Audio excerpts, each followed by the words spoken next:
तो प्यारे बच्चों, स्वागत है आपका विस्फोट लर्निंग एकेडमी के इस नए एवं फ्रेश वीडियो में। बच्चों, आज के इस वीडियो सेशन के अंतर्गत हम आपके कक्षा 9वीं विज्ञान जो छत्तीसगढ़ पैटर्न पर आधारित है उसके अध्याय 8 यानी कि रासायनिक आबंधन, जिसे हम केमिकल बॉन्डिंग भी कहते हैं, इसे हम क्या कहते हैं? Chemical bonding. Chemical bonding, chemical bonding. तो केमिकल बॉन्डिंग को हम एकदम सहज, सरल और आसान भाषा में बिल्कुल क्लास वाली फीलिंग के साथ सभी कंसेप्ट को क्लियर करते हुए आज एकदम मस्त तरीके से आपको पढ़ाने वाला हूं।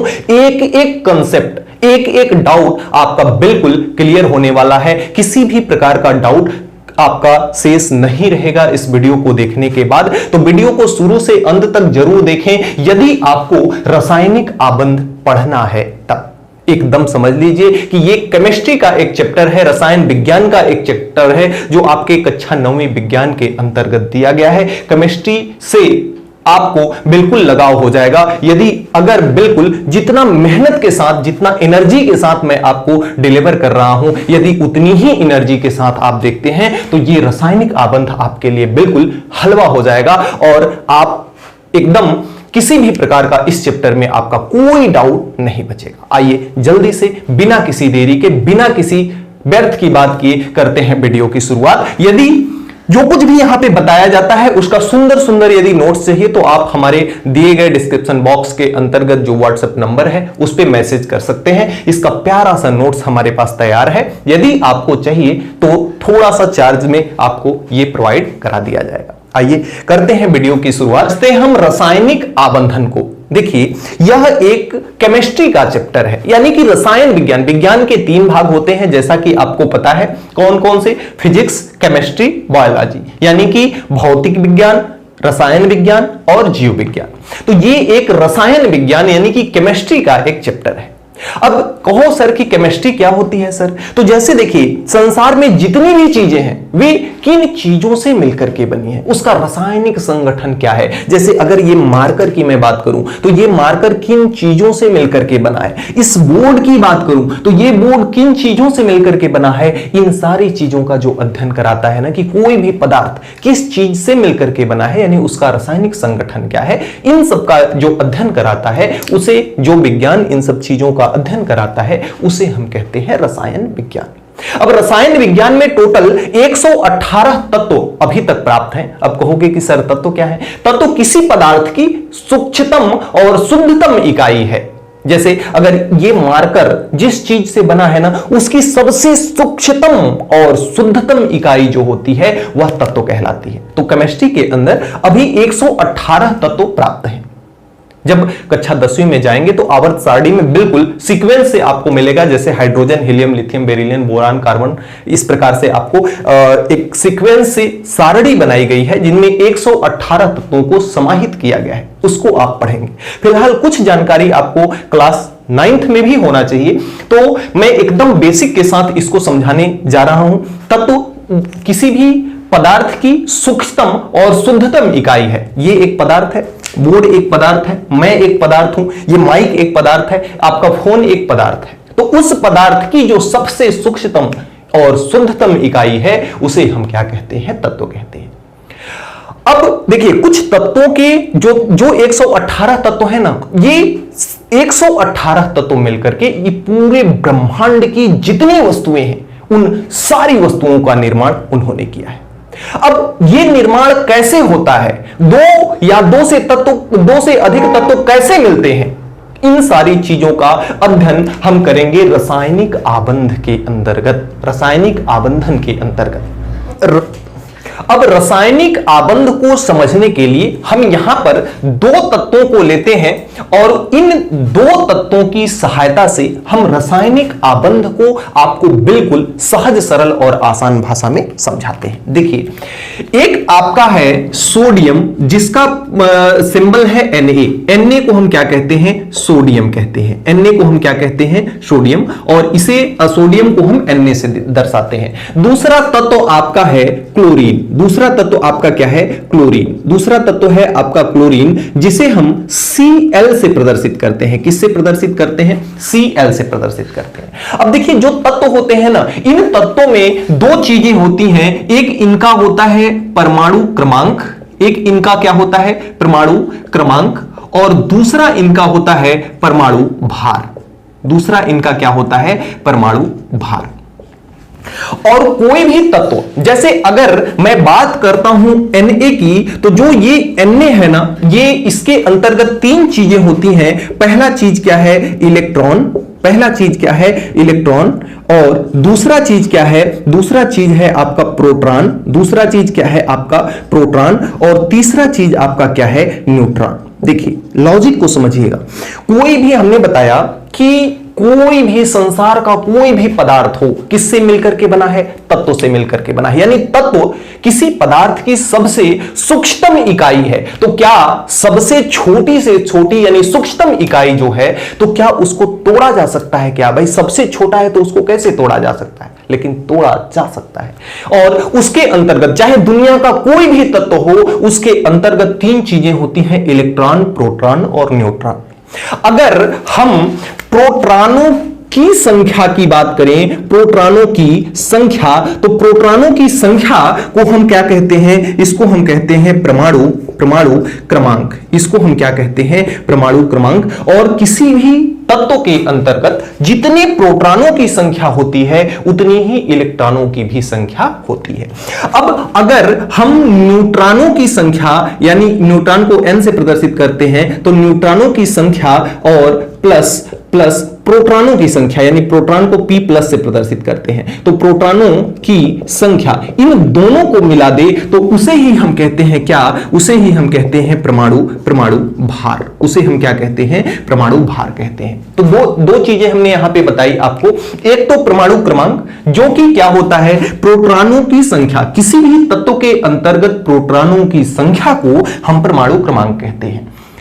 परमाणु भार क्या होता है? किसी भी तत्व के अंतर्गत न्यूट्रॉनों की संख्या प्लस प्रोटॉनों की संख्या। देखिए जैसे अगर सोडियम है, तो सोडियम के पास एक नाभिक होता है। जैसे ये Na की हम बात कर रहे हैं ना, तो Na के पास एक नाभिक होता है, और उस नाभिक के अंतर्गत क्या होते हैं? नाभिक के अंतर्गत होते हैं न्यूट्रॉन प्लस प्रोटॉन। दुनिया का कोई भी तत्व, उसके पास एक न्यूक्लियर होता है, नाभिक होता है, जिसके अंतर्गत न्यूट्रॉन और प्रोटॉन उपस्थित होते हैं, और इसके चारों ओर कक्षाएं होती हैं। जिस कक्षाओं में इलेक्ट्रॉन क्या करता है? जिस कक्षाओं में इलेक्ट्रॉन क्या करता है? चक्कर लगाता है। तो किसी भी तत्व की संरचना इस प्रकार से होती है। किसी भी तत्व की जो किसी भी पदार्थ की जो सूक्ष्मतम इकाई है, उसकी संरचना कुछ इस प्रकार से होती है कि उसके पास एक नाभिक है, उसमें न्यूट्रॉन और प्रोटॉन है, और इलेक्ट्रॉन। तीन चीजें होती हैं नाभिक के पास, तीन चीजें होती हैं तत्व के पास। हमने बताया कौन कौन सा? इलेक्ट्रॉन, प्रोटॉन और न्यूट्रॉन। और ये इलेक्ट्रॉन, प्रोटॉन, न्यूट्रॉन की स्थिति कैसी रहती है कि एक नाभिक होता है गोला सा बीच में, जिसके अंतर्गत न्यूट्रॉन और प्रोटॉन उपस्थित रहते हैं। इलेक्ट्रॉन इसके चारों ओर चक्कर लगाता है। दूसरी बात हमने क्या बताई कि किसी भी तत्व के अंतर्गत या किसी भी परमाणु के अंतर्गत आपका जो जितने मात्रा में न्यूट्रॉन होते हैं, उतने ही मात्रा में प्रोटॉन होते हैं। सॉरी, प्रोटॉन जितनी मात्रा में होते हैं उतने ही मात्रा में इलेक्ट्रॉन। प्रोटॉन पे हमेशा प्लस चार्ज होता है, इलेक्ट्रॉन पे हमेशा माइनस चार्ज होता है, और प्लस और माइनस के बीच में एक प्यार है, एक आकर्षण बल होता है जो एक दूसरे को आकर्षित करते हैं। उसी आकर्षण बल के द्वारा ये इलेक्ट्रॉन चारों ओर क्या करते हैं? घूमते हैं। ये बात आपको समझ में आई गई? एक परमाणु क्रमांक, एक परमाणु भार। इतनी बातें अगर समझ में आ गई हो तो रासायनिक आबंध के इन चीजों को आइए मैं एकदम विस्तृत ढंग से समझाता हूं। तब तक यदि ये चीजें समझ में आ गई हो इतनी बार, तो एक बार कमेंट बॉक्स में आप #हलवा जरूर लिखेंगे, #हलवा जरूर लिखेंगे, ताकि मेरे को समझ में आ सके कि आपको बताई गई बातें समझ में आ रही हैं। फिर एकदम मस्त तरीके से, एकदम हलवा प्रकार से समझाएंगे रासायनिक आबंध को। अब देखिए कुछ तत्वों के परमाणु क्रमांक आपको याद करने पड़ेंगे। जैसे अगर मैं सोडियम के परमाणु क्रमांक की बात करें तो सोडियम का परमाणु क्रमांक कितना होता है? 11। क्लोरीन के परमाणु क्रमांक की बात करें तो क्लोरीन का परमाणु क्रमांक होता है 17। अब ये जो सोडियम का परमाणु क्रमांक है उसका, अगर उसका सोडियम का परमाणु क्रमांक 11 है, इसका मतलब क्या है? हमने आपको बताया कि परमाणु क्रमांक का मतलब प्रोटॉनों की संख्या, यानी Na के पास कुल कितने प्रोटॉन हैं? Na के पास कुल 11 प्रोटॉन है, 11 प्रोटॉन है। और यदि Na के पास 11 प्रोटॉन होंगे तो इसमें इलेक्ट्रॉनों की संख्या कितनी होगी? हमने बताया कि जितने प्रोटॉन होते हैं उतने ही इलेक्ट्रॉन होते हैं, तो इसमें 11 प्रोटॉन है और 11 इलेक्ट्रॉन है। अब मैं सिंबल में लिखूंगा, प्रोटॉन को P+ और इलेक्ट्रॉन को E-, समझ जाइएगा आपको। और यदि मैं बात करूं Cl के पास, तो Cl का जो परमाणु क्रमांक है वह कितना है? 17। और इस परमाणु क्रमांक 17 का मतलब है कि इसके पास 17 क्या है? 17 प्रोटॉन है, यानी कि P+ है, 17 P+ है और 17 E- है। एक बात बहुत दुख देती है, बहुत दुविधा पहुंचाती है, जैसे आप पढ़ाई लिखाई क्यों कर रहे हो? हालांकि अगर मैं आपसे पूछूं कि पढ़ाई क्यों की जाती है, तो आप मैक्सिमम का जवाब होगा कि सर पढ़ाई कुछ बनने के लिए की जाती है, या फिर पढ़ाई कुछ पाने के लिए की जाती है। जैसे अभी आप पढ़ रहे हो तो आप, बहुत सारे बच्चों का ये थिंकिंग होगा कि वे सरकारी नौकरी में जाएं, बहुत से बच्चों का थिंकिंग होगा कि वे समाज सेवा करें, और बहुत सारे बच्चों का थिंकिंग ये होगा कि वे बिजनेस करें। तो इस तरह से आपकी अलग अलग थिंकिंग होगी, लेकिन पढ़ाई का मुख्य अभिप्राय जो है वह मानव के मस्तिष्क का विकास करना। जब तक आप पढ़ाई करोगे तो आपके मस्तिष्क का क्या होगा? विकास होगा। तो मेन फैक्ट यह है कि पढ़ाई आपके मस्तिष्क का विकास करती है। कमेंट बॉक्स में सभी बच्चे लिखेंगे कि पढ़ाई जो है मस्तिष्क का क्या करती है? विकास करती है। अब आपके पास समस्या यह है कि आपको पढ़ लिख करके कुछ बनना है। आप स्थिर कब तक नहीं होगे? जब तक आप अपने लक्ष्य पर पहुंच नहीं जाओ। ठीक उसी प्रकार से दुविधा है Na के पास, उसी प्रकार से दुविधा है Cl के पास। ये अपने जीवन में अस्थाई नहीं है, और अस्थाई कब होंगे? जब अस्थाई होने के लिए, देखिए, एक तो पहली चीज आपको बता दूं कि जो आपका हाइड्रोजन है और जो आपका हीलियम है, आवर्त सारणी के दो तत्व ऐसे हैं जिनको अस्थाई होने के लिए अंतिम कोश में, अंतिम कक्ष में या अंतिम कोश में, इनके अंतिम कोश, जैसे हमने आपको बताया कि परमाणु नाभिक होता है, उसके चारों ओर कक्षाएं होती हैं जिसमें इलेक्ट्रॉन चक्कर लगाता है। तो जो उस परमाणु का जो अंतिम कक्षा होता है, उस परमाणु में, उस अंतिम कक्षा में ये कितने इलेक्ट्रॉन इनको प्राप्त करना होता है? 2।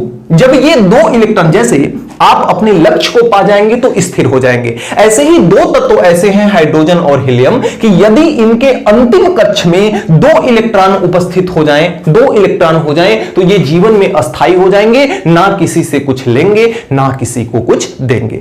इसके अलावा शेष जितने भी तत्व हैं, इनके अलावा शेष जितने भी तत्व हैं, उनको अंतिम कक्ष में कितने इलेक्ट्रॉन चाहिए? उनको अंतिम कक्ष में कितने इलेक्ट्रॉन चाहिए? 8 इलेक्ट्रॉन चाहिए। अंतिम कक्षा में यदि 8 इलेक्ट्रॉन हो जाते हैं तो ये, इनके अलावा जितने तत्व हैं वे सारे के सारे स्थिर हो जाएंगे, उनको और किसी भी चीजों की कोई जरूरत नहीं पड़ेगी, ना किसी से कुछ लेंगे ना किसी से कुछ देंगे। जैसे आवर्त सारणी की जो अक्रिय गैसें हैं, आर्गन वगैरह जितनी हो गई, इनके अंतिम कोश में 8 इलेक्ट्रॉन उपस्थित हैं, तो ये गैसें किसी के भी साथ क्रिया नहीं करती, आवर्त सारणी के अंतिम में रखा हुआ है इन सारे तत्वों को। तो देखिए, जितने भी संसार के जितने भी प्राणी हैं वे अस्थिर होना चाहते हैं, स्थिरता की तरफ जाते हैं। जैसे कुछ ऐसे होते हैं कि अपने सपने पूरा करते करते करते उनकी जिंदगी खत्म हो जाती है, और जिंदगी खत्म होने के बाद उनका जो शरीर है वह अस्थिर हो जाता है। उसी प्रकार से ये भी अपनी स्थिरता पाने के लिए निरंतर प्रयास करते हैं, यानी कि ये दोनों अगर तत्व जहां भी दिखेंगे, ये अंतिम कोश में 2 इलेक्ट्रॉन पूरा करने की कोशिश करेंगे, और इनके अलावा जितने भी तत्व दिखेंगे अंतिम कोश में 8 इलेक्ट्रॉन पूरा करने की कोशिश करेंगे। यदि अंतिम कोश में 8 इलेक्ट्रॉन हो जाता है तो ये स्थिर अवस्था में हो जाएंगे। आपको बताते हैं Na के बारे में। जैसे अगर हम बात करें सोडियम की, तो ये सोडियम का नाभिक हो गया। इसके अंतर्गत आपको बताया कि क्या होंगे? प्रोटॉन और न्यूट्रॉन होंगे। इसकी चारों ओर कक्षाएं होती हैं ऐसे, और पहली कक्षा में हमेशा 2 ही इलेक्ट्रॉन पाए जाते हैं। पहली कक्षा में कितने इलेक्ट्रॉन पाए जाते हैं? 2 इलेक्ट्रॉन पाए जाते हैं। और दूसरे कक्षा में 8 इलेक्ट्रॉन होते हैं। दूसरे कक्षा में 8 इलेक्ट्रॉन होते हैं। तो 1 2 3 4 5 6 7 8, इस प्रकार से 8 इलेक्ट्रॉन हो गए। 2 इलेक्ट्रॉन पहली कक्षा में, 8 इलेक्ट्रॉन दूसरी कक्षा में। यानी अगर हम Na की बात करें तो पहली कक्षा में 2 इलेक्ट्रॉन, दूसरी कक्षा में 8 इलेक्ट्रॉन। टोटल कितने हुए? 2 और 8 कितने हुए? 8 और 2 10 हुए। और इलेक्ट्रॉन कितने हैं? 11। तो इसकी एक कक्षा और होगी, इसकी एक कक्षा और होगी जिसमें 1 इलेक्ट्रॉन होगा। तो तीसरी कक्षा में कितने इलेक्ट्रॉन होगा? 1 इलेक्ट्रॉन होगा। अगर इसी तरह से मैं Cl की बात करता हूं, इसी तरह से अगर मैं किसकी बात करता हूं? Cl यानी कि क्लोरीन की बात करता हूं, तो इसके परमाणु नाभिक में प्रोटॉन और न्यूट्रॉन उपस्थित होंगे। इसकी चारों ओर कक्षाएं होंगी। और हमने आपको बताया कि पहली कक्षाएं में हमेशा 2 ही इलेक्ट्रॉन उपस्थित होगा और दूसरी कक्षा में 1 2 3 4 5 6 और इसका इनटू से इसके इलेक्ट्रॉन को दर्शाते हैं। तो ये आपका 5 6 7 और 8, इस तरह से 8 इलेक्ट्रॉन हो गए। तो पहली कक्षा में इसके भी 2 इलेक्ट्रॉन, दूसरी कक्षा में 8 इलेक्ट्रॉन। 8 और 2 10, इसके पास इलेक्ट्रॉन कितने हैं? 17। अब बच गए हैं 7। तो जो इसकी तीसरी कक्षा होगी ना, तीसरी कक्षा में 1 2 3 4 5 6 और 7 इलेक्ट्रॉन होंगे। तो तीसरी कक्षा में इसके कितने इलेक्ट्रॉन हो गए? 7। अब सबसे बड़ी दुविधा इन दोनों के पास क्या है? सबसे बड़ी दुविधा इन दोनों के पास क्या है? देखिएगा, हमने आपको बताया कि कोई भी तत्व, कोई भी परमाणु, जैसे Na का जो परमाणु है वह स्थिर होना चाहेगा। और स्थिर होने के लिए इसके अंतिम कोष में कितने इलेक्ट्रॉन होंगे? 8। अगर अंतिम कोष में 8 इलेक्ट्रॉन हो जाते हैं तो ये जो सोडियम है ना, स्थिर हो जाएगा। और यही ये चाहता है। अगर क्लोरीन को स्थिर होना है तो इसके अंतिम कोष में 8 इलेक्ट्रॉन चाहिए, तब ये जाकर के स्थिर हो जाएगा। अब Na 8 इलेक्ट्रॉन अंतिम कोष में बनाने के लिए क्या कर सकता है? और Cl यानी कि क्लोरीन अपने अंतिम कोष में 8 इलेक्ट्रॉन बनाने के लिए क्या कर सकता है? बहुत ध्यान से समझिएगा। हमने आपको एक चीज यह भी बताया कि इसके नाभिक के अंतर्गत जो प्रोटॉन होते हैं उन पे प्लस चार्ज होता है। और जो बाहर इलेक्ट्रॉन चक्कर लगा रहा है ना, ये आपका इलेक्ट्रॉन है। तो ये इलेक्ट्रॉन है, इलेक्ट्रॉन पे माइनस चार्ज होता है। ये इलेक्ट्रॉन चक्कर क्यों लगा रहा है? क्योंकि नाभिक के पास प्लस उपस्थित है। और प्लस और माइनस के बीच आकर्षण देखने को मिलता है, खिंचाव देखने को। आकर्षण का मतलब क्या है? खिंचाव। तो इनके मध्य खिंचाव देखने को मिलता है। तो ये इसका प्लस इसकी माइनस को अपनी ओर खींच रहा है। देखिए, जब कभी आप रस्सी को के एक छोर पे पत्थर बांध करके उसको अपनी तरफ ऐसे खींच करके थोड़ा सा आप हिला देते हो तो वो रस्सी गोल गोल घूमने लगती है। उसी प्रकार से ये भी है कि यह इसको खींच रहा है, जिसके आकर्षण के कारण ये इलेक्ट्रॉन इसकी कक्षाओं में क्या कर रहा है? घूम रहा है। अब इसके पास कितने प्रोटॉन हैं? इसके पास प्रोटॉन हैं 11, इलेक्ट्रॉन कितने हैं? 11। अब ये इसके 11 प्रोटॉन मिलकर के इसके 11 इलेक्ट्रॉनों को पकड़ करके रखे हैं और उसको क्या कर रहे हैं? घुमा रहे हैं। ठीक है, ठीक बात। अब यहां से इसके अंतिम कोष में 8 इलेक्ट्रॉन, अंतिम कोष में कितने इलेक्ट्रॉन है? 1 इलेक्ट्रॉन है। अंतिम कोष में इसके कितने इलेक्ट्रॉन है? 1 इलेक्ट्रॉन है। इसको 8 इलेक्ट्रॉन बनाने के लिए इसको 7 इलेक्ट्रॉन कहीं और से लेकर के क्या करना पड़ेगा? आना पड़ेगा। अब क्या यह ऐसा कर सकता है क्या? इसके पास 2 रास्ते हैं। या तो ये 7 इलेक्ट्रॉन कहीं से लेकर के आ जाए, या इस 1 इलेक्ट्रॉन को हटा दे तो अंतिम कोष में कितना बचेगा? 8 इलेक्ट्रॉन। लेकिन दोनों में से ये करेगा क्या? देखिए, अगर 7 इलेक्ट्रॉन लेकर के आता है ना, इसके पास 11 प्रोटॉन मिलकर के 11 इलेक्ट्रॉनों को संभाल के रखे हैं। अगर 7 इलेक्ट्रॉन और आ जाएंगे तो 11 प्रोटॉनों के पास इतनी पावर नहीं है कि 7 इलेक्ट्रॉन और आ जाएंगे तो 11 और 7 कितना हो जाएगा? 18। 11 प्रोटॉनों के पास इतनी पावर नहीं है कि वह 18 इलेक्ट्रॉनों को संभाल सके। तो ये जो आपका है, ये 7 इलेक्ट्रॉन कहीं और से लेकर के नहीं आ सकता। 7 इलेक्ट्रॉन कहीं और से लेकर के नहीं आ सकता। बात खत्म। अब एक प्रश्न आपके मन में बनना चाहिए कि सर, ये इलेक्ट्रॉन का ही दान क्यों करता है? इलेक्ट्रॉन को ही क्यों पूरा करता है? प्रोटॉन को ही हटा दे।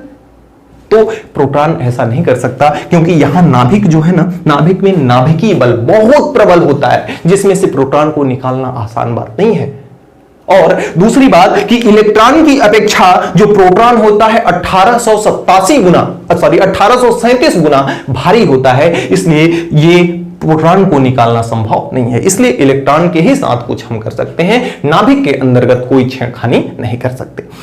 अब ये एक इलेक्ट्रॉन को अगर त्याग देता है, एक इलेक्ट्रॉन को क्या करता है, त्याग देता है, तो अगर एक इलेक्ट्रॉन को ये त्याग देगा, त्यागेगा कैसे सर? इसको हम क्या करेंगे, ऊर्जा देंगे, उष्मा देंगे, गर्म करेंगे, और जब इसको ऊर्जा मिलेगा तो ऊर्जा से इलेक्ट्रॉन उत्सर्जित होते हैं, यानी इलेक्ट्रॉन भाग जाते हैं कक्षा छोड़ करके। तो जब इसको हम गर्म करेंगे तो इसका जो आखिरी कोष का एक इलेक्ट्रॉन है ना, वह अपनी कक्षा छोड़ करके भाग जाएगा, और जब अपनी कक्षा छोड़ करके भाग जाएगा तो ये इलेक्ट्रॉन हट जाने के बाद इसके अंतिम कोष में बताओ कितने इलेक्ट्रॉन होंगे? तो इसके अंतिम कोष में 8 इलेक्ट्रॉन हो जाएंगे, और Na जो है अस्थाई हो जाएगा। चूंकि इसमें अब देखिए जो आपका अब का जो Na है, इसमें इलेक्ट्रॉनों की संख्या कितनी है? Na में इलेक्ट्रॉनों की संख्या कितनी है? इलेक्ट्रॉनों की संख्या 2 और 8 10 बच गई। एक इलेक्ट्रॉन त्यागने के बाद अब इलेक्ट्रॉन कितने हैं? 10। प्रोटॉन कितने हैं? 11। अब इलेक्ट्रॉन पे माइनस चार्ज है, प्रोटॉन पे प्लस चार्ज है। इस पे 10 आपके माइनस हैं और 11 आपके प्लस हैं, तो 10 माइनस इसके 10 प्लस को खत्म कर देगा, एक प्लस इसके पास एक्स्ट्रा है, एक प्लस इसके पास एक्स्ट्रा है, इसलिए यहां से Na प्लस आता है, यानी कि इसे हम धनायन कहते हैं। धनायन, इसको हम क्या कहते हैं? धनायन। अब आपसे कोई ये पूछे कि बताओ सर धनायन कैसे बनता है, तो एक या एक से अधिक इलेक्ट्रॉन को त्याग कर धन आयन क्या करता है? बनता है। जब कोई परमाणु या जब कोई तत्व एक या एक से अधिक इलेक्ट्रॉनों का त्याग करता है तो आपका क्या बनता है? धनायन। और एक या एक से अधिक इलेक्ट्रॉन को त्याग कर धनायन बनाने की प्रवृत्ति ही क्या कहलाती है? धातु कहलाती है। तो सोडियम क्या है? धातु है। ठीक, आई बात समझ में? अब वही क्रिया होती है क्लोरीन के साथ। क्लोरीन के पास अंतिम कोष में कितने इलेक्ट्रॉन हैं? 7 इलेक्ट्रॉन हैं। ये भी दो काम कर सकता है, या तो 7 इलेक्ट्रॉन को त्याग दे या एक इलेक्ट्रॉन कहीं और से लेकर के आ जाए, तो क्लोरीन के पास भी अंतिम कोष में 8 इलेक्ट्रॉन हो जाएंगे। अब क्लोरीन क्या करेगा?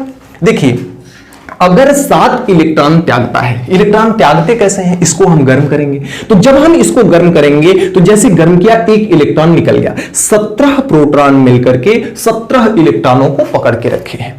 एक इलेक्ट्रॉन निकल जाएगा तो 17 प्रोटॉन मिलकर के कितने को पकड़ लेंगे? 16 को पकड़ लेंगे। फिर मान लेते हैं उष्मा दिए एक इलेक्ट्रॉन और निकल गया, तो अब इलेक्ट्रॉन कितने बचे? 2 इलेक्ट्रॉन निकलने के बाद 15।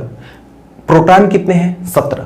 अब 17 प्रोटॉन मिलकर के 15 इलेक्ट्रॉनों को इतना, जब ये दोनों एक दूसरे के साथ चिपक जाते हैं तो एक नई चीज का जन्म होता है, जिसे हम कहते हैं आयनिक बंध। जिसे हम क्या कहते हैं? आयनिक बंध कहते हैं, यानी कि केमिकल बॉन्ड कहते हैं। क्या कहते हैं? केमिकल बॉन्ड, केमिकल बॉन्ड कहते हैं। तो अब आइए समझाते हैं कि आयनिक बंध क्या होता है। जब कोई भी परमाणु, जब एक परमाणु इलेक्ट्रॉन को दान कर, इलेक्ट्रॉन को त्याग कर धनायन बनाता है, और जब दूसरा परमाणु इलेक्ट्रॉन को ग्रहण कर ऋणायन बनाता है, तो ये धनायन और ये ऋणायन एक दूसरे को आकर्षित करके एक रासायनिक यौगिक का निर्माण करते हैं। ये क्या है? आपका यौगिक है। ये आपका क्या है? यौगिक। दो चीज होती है, एक आपका है तत्व और दूसरा आपका क्या है? दूसरा है आपका यौगिक। दूसरा आपका क्या है? यौगिक। तत्व हमने बताया कि सबसे सूक्ष्मतम और शुद्धतम इकाई तत्व कहलाती है, और 2 या 2 से अधिक तत्व जब आपस में मिल जाते हैं तो क्या बनता है? यौगिक। एक तत्व आपका Na है, दूसरा तत्व आपका Cl है। Na और Cl आपस में क्या हो गए? मिल गए। तो Na और Cl आपस में मिल करके क्या बनाए? यौगिक बनाए। NaCl आपस में मिल करके क्या बनाए? यौगिक बनाए। और ये जो आपका आकर्षण बल है ना, ये आकर्षण बल के कारण, ये जिस आकर्षण बल के कारण ये दोनों आपस में मिल करके एक यौगिक का निर्माण किए, उस आकर्षण बल को हम आयनिक बंध कहते हैं। उस आकर्षण बल को हम क्या कहते हैं, आयनिक बंध कहते हैं। यानी कि जो आपका आयनिक बंध है एक प्रकार का बल है जो दो या दो से अधिक तत्वों को आपस में क्या करता है, मिला करके एक यौगिक का निर्माण करता है। तो अगर कोई आपसे पूछे कि आयनिक बंध क्या है, तो हमने एकदम स्टेप वाइज बताया, जैसे बताया वैसे ही परिभाषा आप लिख सकते हो कि कोई जब पहला तत्व या कोई तत्व इलेक्ट्रॉन का दान कर धनायन बनाता है और कोई दूसरा तत्व इलेक्ट्रॉन को ग्रहण कर ऋणायन बनाता है, तो धनायन और ऋणायन में क्या होता है, आकर्षण के कारण वे दोनों धनायन और ऋणायन मिल करके एक यौगिक बनाते हैं जिसे हम आयनिक यौगिक कहते हैं। इसे हम क्या कहेंगे, ये जो आपका NaCl है ना, ये आपका एक आयनिक यौगिक है, आयनिक यौगिक है। और जिस बल से, जिस आकर्षण बल से ये दोनों एक दूसरे से जुड़ करके यौगिक का निर्माण किए, उस बल को हम आयनिक बंध यानी कि केमिकल बॉन्ड कहते हैं। तो इस प्रकार से आप आयनिक बंध को समझ सकते हैं, इस प्रकार से आप आयनिक बंध को समझ सकते हैं। अब बताइए, यदि पूरी तरह से यदि हलवा हो गया हो तो एक बार कमेंट बॉक्स में जरूर लिखिएगा हलवा, उसके बाद हम चलेंगे आगे। तो रासायनिक बंध, और बंध को ही हम आबंध कहते हैं ना, उसमें कंफ्यूज मत होइएगा। रासायनिक बंध क्या है कि रासायनिक बंध एक प्रकार का बल है जो दो या दो से अधिक परमाणुओं को एक साथ बांध करके रखता है और वह एक स्थिर अणु का निर्माण करते हैं। जैसे Na के भी पास परेशानी थी, इसके अंदर भी स्थिरता नहीं थी, Cl के पास भी स्थिरता नहीं थी क्योंकि एक इलेक्ट्रॉन की कमी थी, इसके पास एक इलेक्ट्रॉन अधिक था। तो ये जीवन में ना तो ये स्थिर था ना तो ये स्थिर था। लेकिन जब इन लोगों ने मिला तो इसके पास जो अधिकता थी और इसके पास कमी थी, तो एक दूसरे की जरूरतों को इन्होंने पूरा कर दिया और यहां पे आपका Na भी स्थिर हो गया, Cl भी स्थिर हो गया और दोनों मिलकर के बना दिए आयनिक यौगिक, और दोनों मिलकर के बना दिए आयनिक यौगिक। और यह आयनिक यौगिक अब क्या हो गया, स्थिर हो गया। इसे हम अणु भी कह सकते हैं, दो या दो से अधिक परमाणुओं के मेल से अणु बनता है। तो एक अणु का क्या किया इन्होंने, निर्माण किया,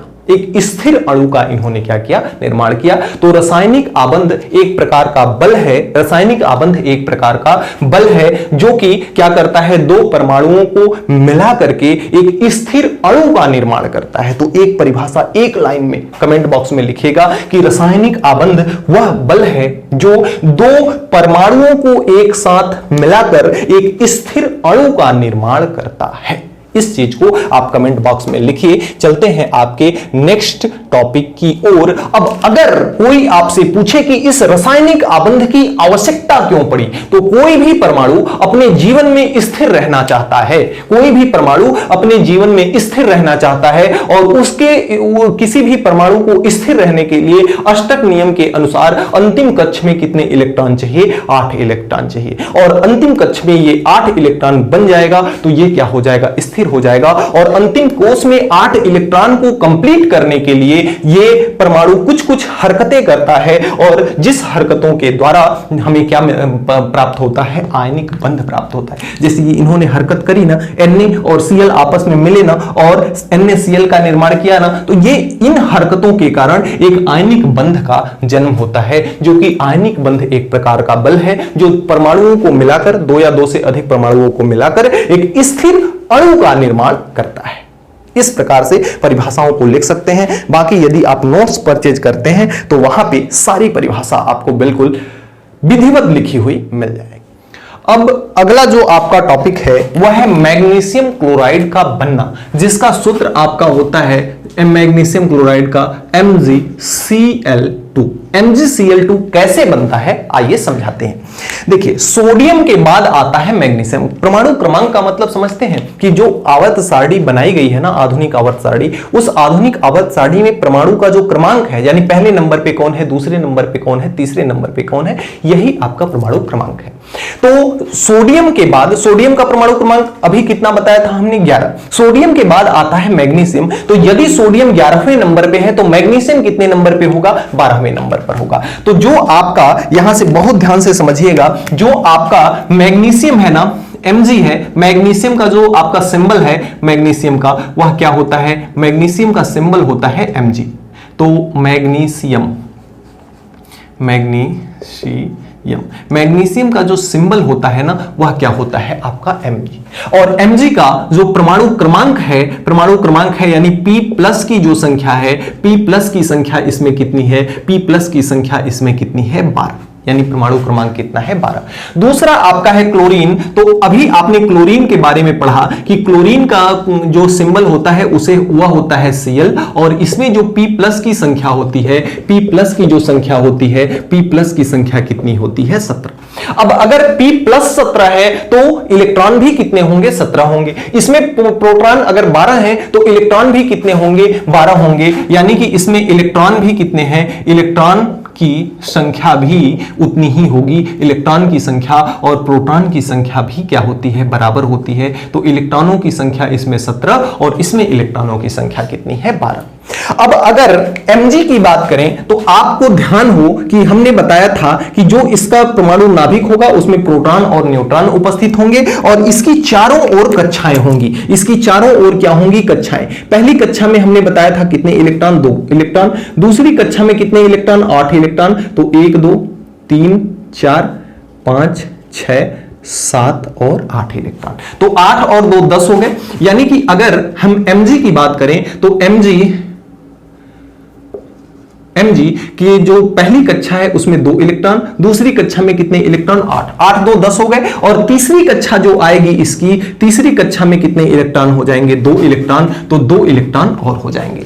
अगर हम Cl की बात करते हैं, अगर हम किसकी बात करते हैं Cl की, तो अगर Cl का परमाणु नाभिक देखा जाए, Cl का अगर परमाणु नाभिक देखा जाए तो Cl की जो पहली कक्षा होगी उसमें कितने इलेक्ट्रॉन, पहली कक्षा में हमेशा कितने इलेक्ट्रॉन 2 इलेक्ट्रॉन। तो पहली कक्षा में 2 इलेक्ट्रॉन, दूसरे कक्षा में कितने इलेक्ट्रॉन, तो 1 2 3 4 5 6 7 8। दूसरे कक्षा में कितने इलेक्ट्रॉन 8, 8 2 10, कितने बचे 17 इलेक्ट्रॉन है ना, तो कितने बचे 7 इलेक्ट्रॉन। तो जो तीसरी कक्षा होगी ना उसमें 1 2 3 4 5 6 और 7। तो तीसरी कक्षा में कितने इलेक्ट्रॉन इसमें हो जाएंगे 7 इलेक्ट्रॉन हो जाएंगे।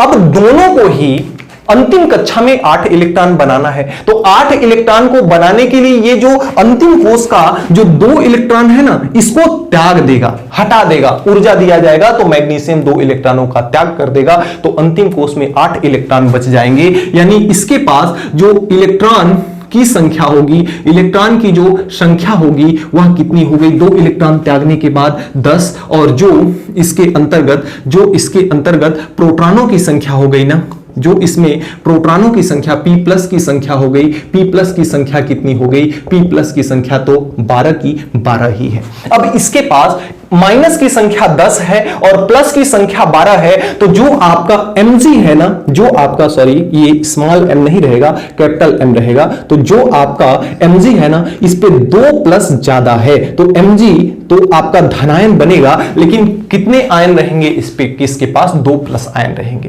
क्लोरीन को आप जानते ही हो कि इसमें इलेक्ट्रॉनों की संख्या अगर देखी जाए तो इलेक्ट्रॉनों की संख्या एक इलेक्ट्रॉन ग्रहण करेगा, जैसा कि अभी हमने बताया, तो एक इलेक्ट्रॉन ग्रहण करेगा, तो पहले से कितने थे 17, अब कितने हो गए, इलेक्ट्रॉनों की संख्या हो गई 18। और अगर P+ की संख्या देखी जाए तो P+ की संख्या अब कितनी है, P+ की संख्या तब भी 17 थी, अब भी 17 है, तो एक माइनस की संख्या एक ज्यादा है, तो जो आपका Cl है ना ये एक माइनस इस पर आ जाएगा और यह भी क्या बना देगा, ऋण आयन बना देगा। अब Mg और Cl दोनों कैसे जुड़ेंगे इस चीज का ध्यान दीजिएगा। देखिए Mg के पास 2+ है, Mg के पास 2+ है। अब प्लस को हम यहां से दर्शा देते हैं, यानी 2 इलेक्ट्रॉन इसके पास अधिक है, 2 इलेक्ट्रॉन क्या है, अधिक है। अब ये 2 Cl को लेगा, क्योंकि Cl को एक ही इलेक्ट्रॉन चाहिए ना, तो ये 2 Cl का परमाणु लेगा, 2 Cl का परमाणु। एक बार फ्रेम चेक कर लो जरा, हाँ ठीक। इसके पास जो इलेक्ट्रॉनों की कमी है वह कितने इलेक्ट्रॉनों की कमी है, 1 इलेक्ट्रॉन की कमी है। इसके पास इलेक्ट्रॉन की कमी क्या है, 1 इलेक्ट्रॉन की कमी है, तो यहां से यह 1 इलेक्ट्रॉन इसको दे देगा, यहां से यह 1 इलेक्ट्रॉन इसको दे देगा। 1 इलेक्ट्रॉन दोनों यहां से क्या कर देंगे, 1 इलेक्ट्रॉन दे देंगे, और 1 इलेक्ट्रॉन यहां से जब दे देंगे तो यहां पर आपने देखा कि Mg के पास 2+ था और प्लस क्लोरीन के पास सिंगल माइनस था, तो ये Cl2 लेकर के आपका बना लेता है, यह बना लेता है क्या, MgCl2। Cl2 लेकर के बना लेता है आपका MgCl2। अब बताओ जीवन में ये अस्थाई होगा कि नहीं होगा, ये जो आपका यौगिक बना ये आपका अस्थाई होगा कि नहीं होगा, होगा, क्योंकि इसके पास 2 इलेक्ट्रॉन अधिक था, तो 1 इलेक्ट्रॉन इसको दे दिया, 1 इलेक्ट्रॉन इसको दे दिया, ये 2 इलेक्ट्रॉन दे करके अस्थाई हो गया। 1 इलेक्ट्रॉन की कमी था तो ये 1 इलेक्ट्रॉन यहां से ले लिया, इसके पास भी 1 इलेक्ट्रॉन की कमी थी तो 1 इलेक्ट्रॉन यहां से ले लिया, तो इसके जो दोनों Cl थे वे भी अस्थाई हो गए, और इसके पास जो 2 Mg के पास 2 एक्स्ट्रा प्लस थे उसको इन दोनों को बांट करके ये भी अस्थाई हो गया। भाई किसी के पास आवश्यकता से ज्यादा धन हो जाएगा तो भी बौखला जाएगा, और किसी के पास आवश्यकताओं की पूर्ति होने भर का भी धन नहीं होगा तो भी अस्थाई नहीं होगा। तो इन दोनों की पूर्ति आपूर्ति में बदल गई, ये इसके पास अधिक था तो 1 इसको दे दिया, 1 इसको दे दिया। अब जीवन में इसको भी कोई टेंशन नहीं कि हमारे पास भी अधिक नहीं है, एकदम सफिशिएंट है, और इसके पास भी जो कमी थी वो पूरा हो गई, तो ये भी मस्त हो गया। अब इसके पास माइनस था, इन दोनों के पास माइनस था, इसके पास क्या था, प्लस था, तो माइनस और प्लस के बीच आकर्षण होता है, खिंचाव होता है, तो ये इस खिंचाव के कारण ये जो Cl2 है Mg के पास आकर के चिपक जाएंगे और एक यौगिक का निर्माण कर लेंगे, MgCl2, आयनिक यौगिक का निर्माण कर लेंगे। तो इसके पास आयन, ये दोनों के पास आयन है ना, ये धन आयन है और ये ऋण आयन है, तो आयनों के मध्य आकर्षण बल होने के कारण, इन आकर्षण बलों के कारण ये एक दूसरे से आकर के क्या करते हैं, मिल जाते हैं, और मिल करके एक आयनिक यौगिक बनाते हैं। तो MgCl2 का निर्माण इस तरह से होता है। एक बार अगर समझ में आ गया हो तो आगे चलते हैं, लिखिएगा कमेंट बॉक्स में। अब आइए हम समझते हैं कैल्शियम ऑक्साइड का बनना। कैल्शियम ऑक्साइड जिसका फार्मूला आपका होता है कैल्शियम ऑक्साइड का CaO, CaO इसका फार्मूला होता है, यानी 2 चीजें हैं इसमें, Ca यानी कैल्शियम और दूसरा ऑक्सीजन। अगर हम बात करते हैं कैल्शियम की, तो कैल्शियम का जो सिंबल होता है, किसका, कैल्शियम का, तो कैल्शियम का जो सिंबल होता है ना उसे Ca से प्रदर्शित करते हैं, और इसमें जो P+ की संख्या है यानी इसका जो परमाणु क्रमांक है वह कितना होता है, 20 होता है। कैल्शियम का परमाणु क्रमांक कितना होता है, 20 होता है। यानी अगर P+20 है तो इसमें इलेक्ट्रॉनों की संख्या भी कितनी होगी, इलेक्ट्रॉनों की संख्या भी आपकी 20 होगी। तो इलेक्ट्रॉन की भी संख्या 20 है, प्रोटॉन की भी संख्या 20 है। अगर मैं बात करता हूं ऑक्सीजन की, अगर मैं बात करता हूं ऑक्सीजन की, ऑक्सीजन,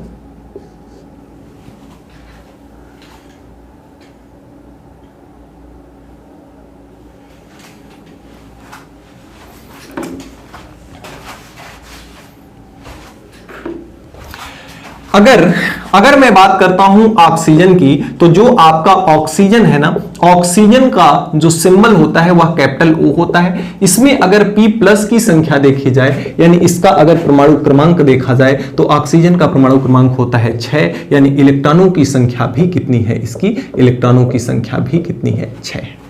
अब अष्टक नियम के हिसाब से अगर कैल्शियम को हम देखें तो कैल्शियम जो है आपका ना, कैल्शियम परमाणु को अगर देखा जाए तो Ca जो इसका नाभिक है ना, नाभिक में प्रोटॉन और न्यूट्रॉन उपस्थित है, और इसके चारों ओर कक्षाएं होंगी। पहली कक्षा में हमने बताया कितना इलेक्ट्रॉन, 2 इलेक्ट्रॉन, दूसरी कक्षा में कितना इलेक्ट्रॉन, 8 इलेक्ट्रॉन, तो 1 2 3 4 5 6 7 8 इलेक्ट्रॉन। तीसरी कक्षा में भी कितने इलेक्ट्रॉन, 8 इलेक्ट्रॉन, 1 2 3 4 5 6 7 और 8। और चौथी कक्षा में कितने इलेक्ट्रॉन हुए, 2 और 8, 8 2 10, 8 18, 2 इलेक्ट्रॉन और शेष रह गए, तो 1 इलेक्ट्रॉन यहां, 1 इलेक्ट्रॉन यहां। यानी Ca के पास जो आपका Ca है, जो आपका कैल्शियम है, इसके पास पहली कक्षा में 2 इलेक्ट्रॉन, दूसरी कक्षा में 8, फिर 8 और फिर से कितने, 2 इलेक्ट्रॉन है। अब अगर Ca को देखा जाए तो अंतिम कोष में 8 इलेक्ट्रॉन बनाना है, तो 8 इलेक्ट्रॉन बनाने के लिए इस 2 इलेक्ट्रॉन का त्याग कर देगा। अगर इन 2 इलेक्ट्रॉन का त्याग कर देता है तो इसके पास 2 इलेक्ट्रॉन का त्याग करने के पश्चात इसके पास ई की इलेक्ट्रॉन की संख्या कितनी हो जाएगी, इलेक्ट्रॉन की संख्या हो जाएगी, 2 इलेक्ट्रॉन का त्याग कर देगा, इलेक्ट्रॉन प्रोटॉन दोनों 20-20 है, तो 20 में से 2 निकाल देगा इलेक्ट्रॉन को, तो कितनी हो जाएगी 18, और P प्लस की संख्या कितनी हो जाएगी, ये तो आपकी कितनी है 20 है ही, तो इसकी संख्या हो जाएगी 20। प्लस की संख्या 18 है, सॉरी प्लस की संख्या 20 है, माइनस की संख्या 18 है, तो ज्यादा कौन है, प्लस ज्यादा है। कितना ज्यादा है, 2 ज्यादा है, तो यहां से जो Ca है ना ये 2 प्लस बनाएगा, Ca कितना बनाएगा, 2 प्लस बनाएगा। अब बात आती है ऑक्सीजन की, तो अगर हम ऑक्सीजन के परमाणु को देखें तो ऑक्सीजन का जो परमाणु है ना, O का जो परमाणु है, O का जो परमाणु है ना, O के परमाणु के चारों ओर कक्षाएं होंगी। पहली कक्षा में कितने इलेक्ट्रॉन, पहली कक्षा में हमेशा 2 इलेक्ट्रॉन भरता है, तो 2 इलेक्ट्रॉन हो गए। दूसरे कक्षा में कितने इलेक्ट्रॉन, 1 2 3 4 5 6, भाई 6 सॉरी दूसरे कक्षा में 4 इलेक्ट्रॉन होंगे।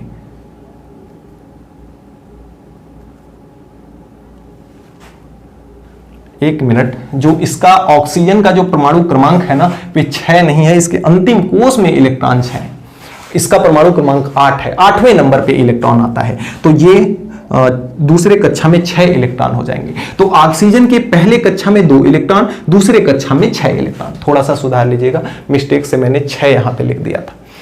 तो ये आपका ऑक्सीजन का परमाणु रहा। इसको 2 इलेक्ट्रॉन की आवश्यकता है, 6 इलेक्ट्रॉन को त्याग तो नहीं सकता, क्यों नहीं त्याग सकता हमने बताया, लेकिन 2 इलेक्ट्रॉन को ग्रहण तो कर सकता है, तो 2 इलेक्ट्रॉन ग्रहण कर लेगा, तो इसके पास जो इलेक्ट्रॉनों की संख्या हो जाएगी, इलेक्ट्रॉनों की संख्या पहले कितनी थी, इलेक्ट्रॉनों की संख्या पहले कितनी थी, इलेक्ट्रॉनों की संख्या पहले थी, इलेक्ट्रॉनों की संख्या पहले कितनी थी, 8 थी। अब 2 इलेक्ट्रॉन को और ग्रहण कर लिया, तो 8 और 2 कितना हो गई, 10 हो गई। लेकिन प्रोटॉनों की संख्या, P प्लस की संख्या कितनी रह गई, ये तो आपकी उतनी की उतनी ही है, 8 की 8 ही है, तो प्रोटॉनों की संख्या 8 हो गई।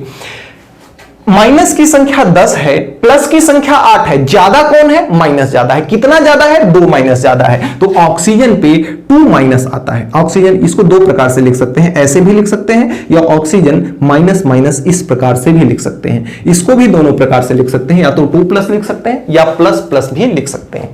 अब जो आपके पास Ca है ना, इसके पास 2 इलेक्ट्रॉन अधिक हैं, इसके पास 2 इलेक्ट्रॉनों को त्याग करना है, और जो आपका ऑक्सीजन है ना, इसको 2 इलेक्ट्रॉन को ग्रहण करना है, तो ये ऑक्सीजन इन दोनों ही इलेक्ट्रॉनों को क्या कर लेगा, इन दोनों ही इलेक्ट्रॉनों को ग्रहण कर लेगा, क्योंकि इसके 2 इलेक्ट्रॉनों की आवश्यकता है। तो एक Ca और इसका एक ऑक्सीजन, इसको 2 इलेक्ट्रॉन की आवश्यकता है, इसके पास 2 इलेक्ट्रॉन अधिक हैं, तो ये दोनों की आवश्यकताएं पूरी हो जाएंगी, और यहां से ये बना लेगा Ca एक ही है। जैसे वहां पे Mg के साथ Cl2 थे, तो MgCl2 बना था, लेकिन यहां पे Ca को एक ही ऑक्सीजन संतुष्ट कर दे रहा है, इसलिए इसके पास एक ही ऑक्सीजन रहेगा, और ये CaO का निर्माण कर लेगा। इस तरह से CO का ये निर्माण कर लेगा, CaO का निर्माण कर लेगा, और इसी को हम कहते हैं कैल्शियम ऑक्साइड। इसी को हम क्या कहते हैं, कैल्शियम ऑक्साइड।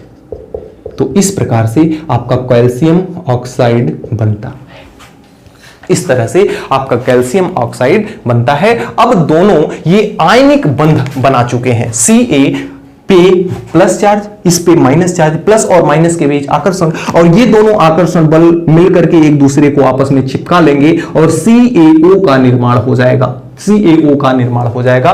तो जब 2 अणु के मध्य आकर्षण बल के द्वारा, जब 2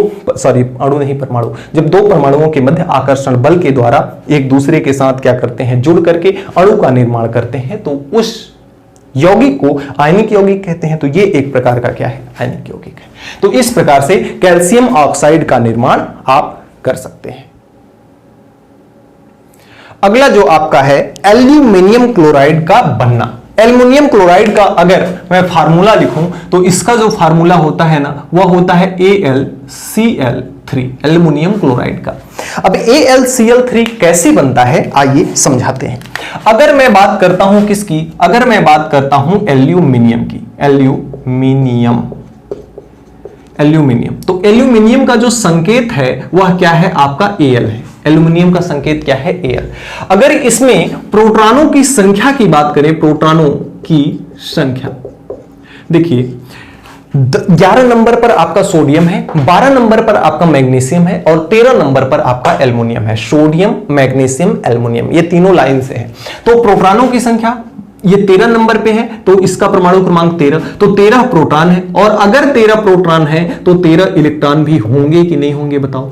और Cl से तो आप परिचित हो ही, क्लोरीन से आप परिचित हो ही। क्लोरीन को Cl से प्रदर्शित करते हैं। इसमें प्रोटॉनों की जो संख्या है, प्रोटॉनों की जो संख्या है आपको पता है कितनी है, 17 है। और इलेक्ट्रॉनों की भी संख्या कितनी है, इलेक्ट्रॉनों की भी संख्या कितनी है, 17 है।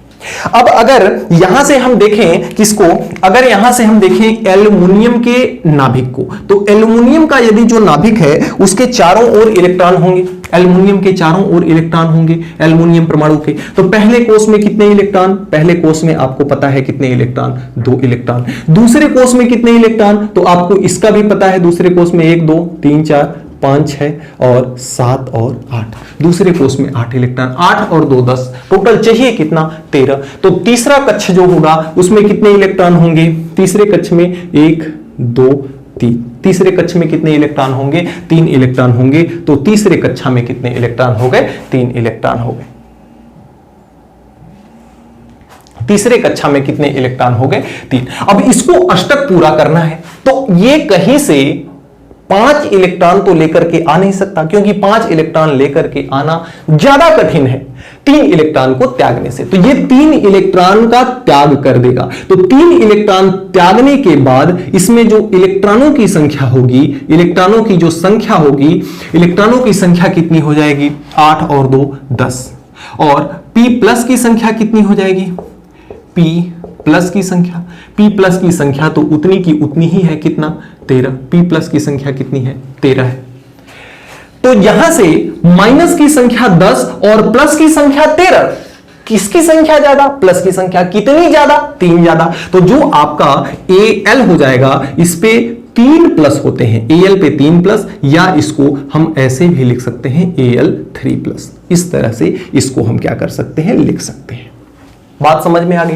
और क्लोरीन का जैसा कि आपको पता है कि क्लोरीन जो परमाणु है आपका, क्लोरीन परमाणु, उसमें 17 इलेक्ट्रॉन होते हैं, जिसमें पहले कोष में 2 इलेक्ट्रॉन। तो पहले कोष में जल्दी से भर देते हैं 1 और 2 इलेक्ट्रॉन। दूसरे कोष में कितने इलेक्ट्रॉन, 1 2 3 4 5 6 7 और 8 इलेक्ट्रॉन। और तीसरे कोष में कितने इलेक्ट्रॉन, 1 2 3 4 5 6 और 7। तो पहले कोष में 2 इलेक्ट्रॉन, फिर 8 इलेक्ट्रॉन, फिर 7 इलेक्ट्रॉन। एक इलेक्ट्रॉन को ये ग्रहण करता है, और एक इलेक्ट्रॉन को ग्रहण कर लेगा तो इलेक्ट्रॉनों की संख्या इसके पास कितनी हो जाती है, इलेक्ट्रॉनों की संख्या हो जाती है 17 और 1 18। और P प्लस की संख्या कितनी है, P प्लस की संख्या तो उतनी की उतनी ही है, कितना, 17। माइनस की संख्या 18 है, प्लस की संख्या 17 है। किसकी संख्या अधिक है, माइनस की संख्या अधिक है। तो कितनी अधिक है, 1 अधिक है। तो जो आपका Cl होता है, इस पे Cl माइनस आ जाता है, इस प्रकार से।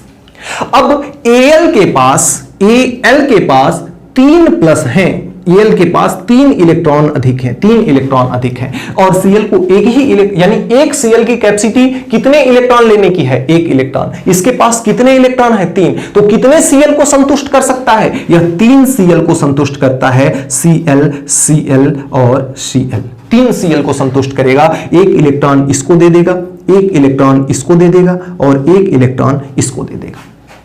और ये मिल करके बनाता है क्या, Al। और Cl कितने जुड़े हैं भाई, Al के पास कितने प्लस हैं, 3 प्लस हैं। और प्लस Cl माइनस 1 ही लेगा, तो ये कितने, 3 माइनस 3 Cl माइनस जुड़ जाएंगे। तो ये कितना हो जाएगा आपका, ये हो जाएगा आपका AlCl3, जो कि एक आपका क्या हो जाएगा, आयनिक यौगिक हो जाएगा, जिसे हम क्या कहते हैं, एल्यूमिनियम क्लोराइड। ये क्या है आपका, एल्यूमिनियम क्लोराइड है।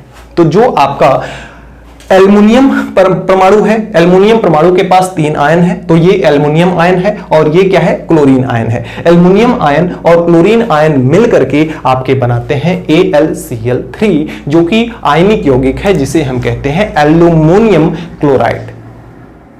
जैसे आपने उन यौगिकों को बनाया उसी प्रकार से सोडियम ऑक्साइड कैसे बनाएंगे आप, यानी कि सोडियम ऑक्साइड कैसे बनाएंगे, जिसका सूत्र आपका सोडियम ऑक्साइड का होता है Na2O। Na2O आपको पता है, सब कुछ पता है। Na यानी कि सोडियम को भी आप जानते हो, सोडियम को भी जानते हो। इसके पास कितने 11 प्रोटॉन है, P+ है, और 11 इलेक्ट्रॉन है। 11 प्रोटॉन है, 11 ही इलेक्ट्रॉन है। अगर O की बात करें तो इसके पास 8 प्रोटॉन है और 8 इलेक्ट्रॉन है। अगर इन दोनों के आयनिक संरचना की बात करें या इलेक्ट्रॉनिक विन्यास की बात करें तो इसका इलेक्ट्रॉनिक विन्यास कितना हो जाएगा, 2, 8 और 1, और ऑक्सीजन का इलेक्ट्रॉनिक विन्यास करें तो 2 और 6 हो जाएगा। यह 1 इलेक्ट्रॉन का त्याग करेगा अंतिम कोष में 8 इलेक्ट्रॉन बनाने के लिए, यह 2 इलेक्ट्रॉन को ग्रहण करेगा।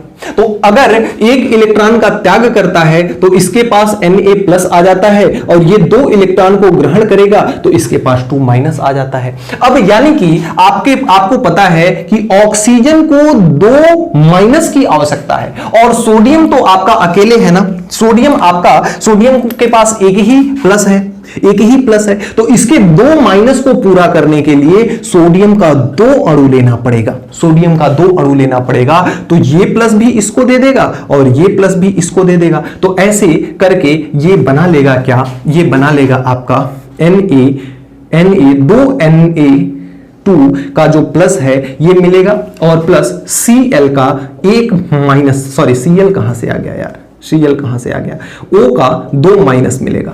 तो ये 2+ हो जाएंगे भाई, 2 अणु लिए तो 2+ हो जाएंगे। इसके पास 2- की आवश्यकता है ऑलरेडी, तो ये दोनों आपस में आकर्षण बल के कारण जुड़ेंगे और बना देंगे Na2O बना देंगे, जो कि अस्थायी अणु होगा आयनिक बंध के कारण।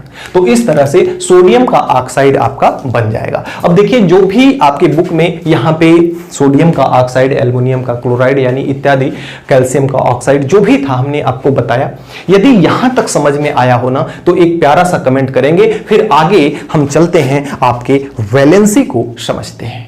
तो आपका अगला जो टॉपिक है वह है वैलेंसी यानी कि संयोजकता। संयोजकता क्या होती है? किसी भी तत्व की क्षमता है, किसी भी तत्व की क्षमता, संयोजकता किसी तत्व की क्षमता होती है जिससे वह तत्व किसी दूसरे तत्व के साथ जुड़ करके आयनिक बंध या रासायनिक बंध बनाता है, वही क्या कहलाती है? संयोजकता। जैसे आपने देखा कि NaCl बना, तो NaCl में Na ने एक इलेक्ट्रॉन को दिया, Na ने एक इलेक्ट्रॉन को दिया, तो इसकी संयोजकता कितनी हो गई? 1। यानी कि कोई तत्व जितने इलेक्ट्रॉन देता है या जितने इलेक्ट्रॉन लेता है या जितने इलेक्ट्रॉनों के साथ साझेदारी करता है, वही क्या कहलाती है? वही संख्या कहलाती है संयोजकता। जैसे NaCl जब आपका बना तो वहां पे Na ने एक इलेक्ट्रॉन दिया, तो Na की संयोजकता कितनी हो गई? 1।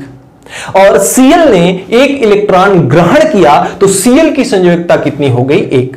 यानी कि ग्रहण करने वाले इलेक्ट्रॉनों की संख्या या दान करने वाले इलेक्ट्रॉनों की संख्या या साझेदारी करने वाले इलेक्ट्रॉनों की संख्या ही क्या कहलाती है? संयोजकता कहलाती है।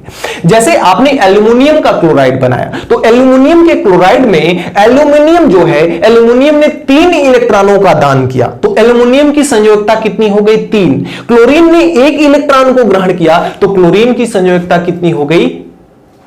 1 हो गई। जैसे आपका बना AlCl3, तो Al की संयोजकता कितनी है? Al की संयोजकता कितनी है? ध्यान से देखिएगा, Al की संयोजकता कितनी है? Al की संयोजकता 3 है। और Cl की संयोजकता कितनी है? Cl की संयोजकता, प्लस और माइनस से यहां मतलब नहीं है, जितने इलेक्ट्रॉनों को दान देगा, जितने इलेक्ट्रॉनों को ग्रहण करेगा या जितने इलेक्ट्रॉनों के साथ साझेदारी करेगा, उसी की संख्या संयोजकता कहलाती है। प्लस माइनस यहां नहीं देखा जाता।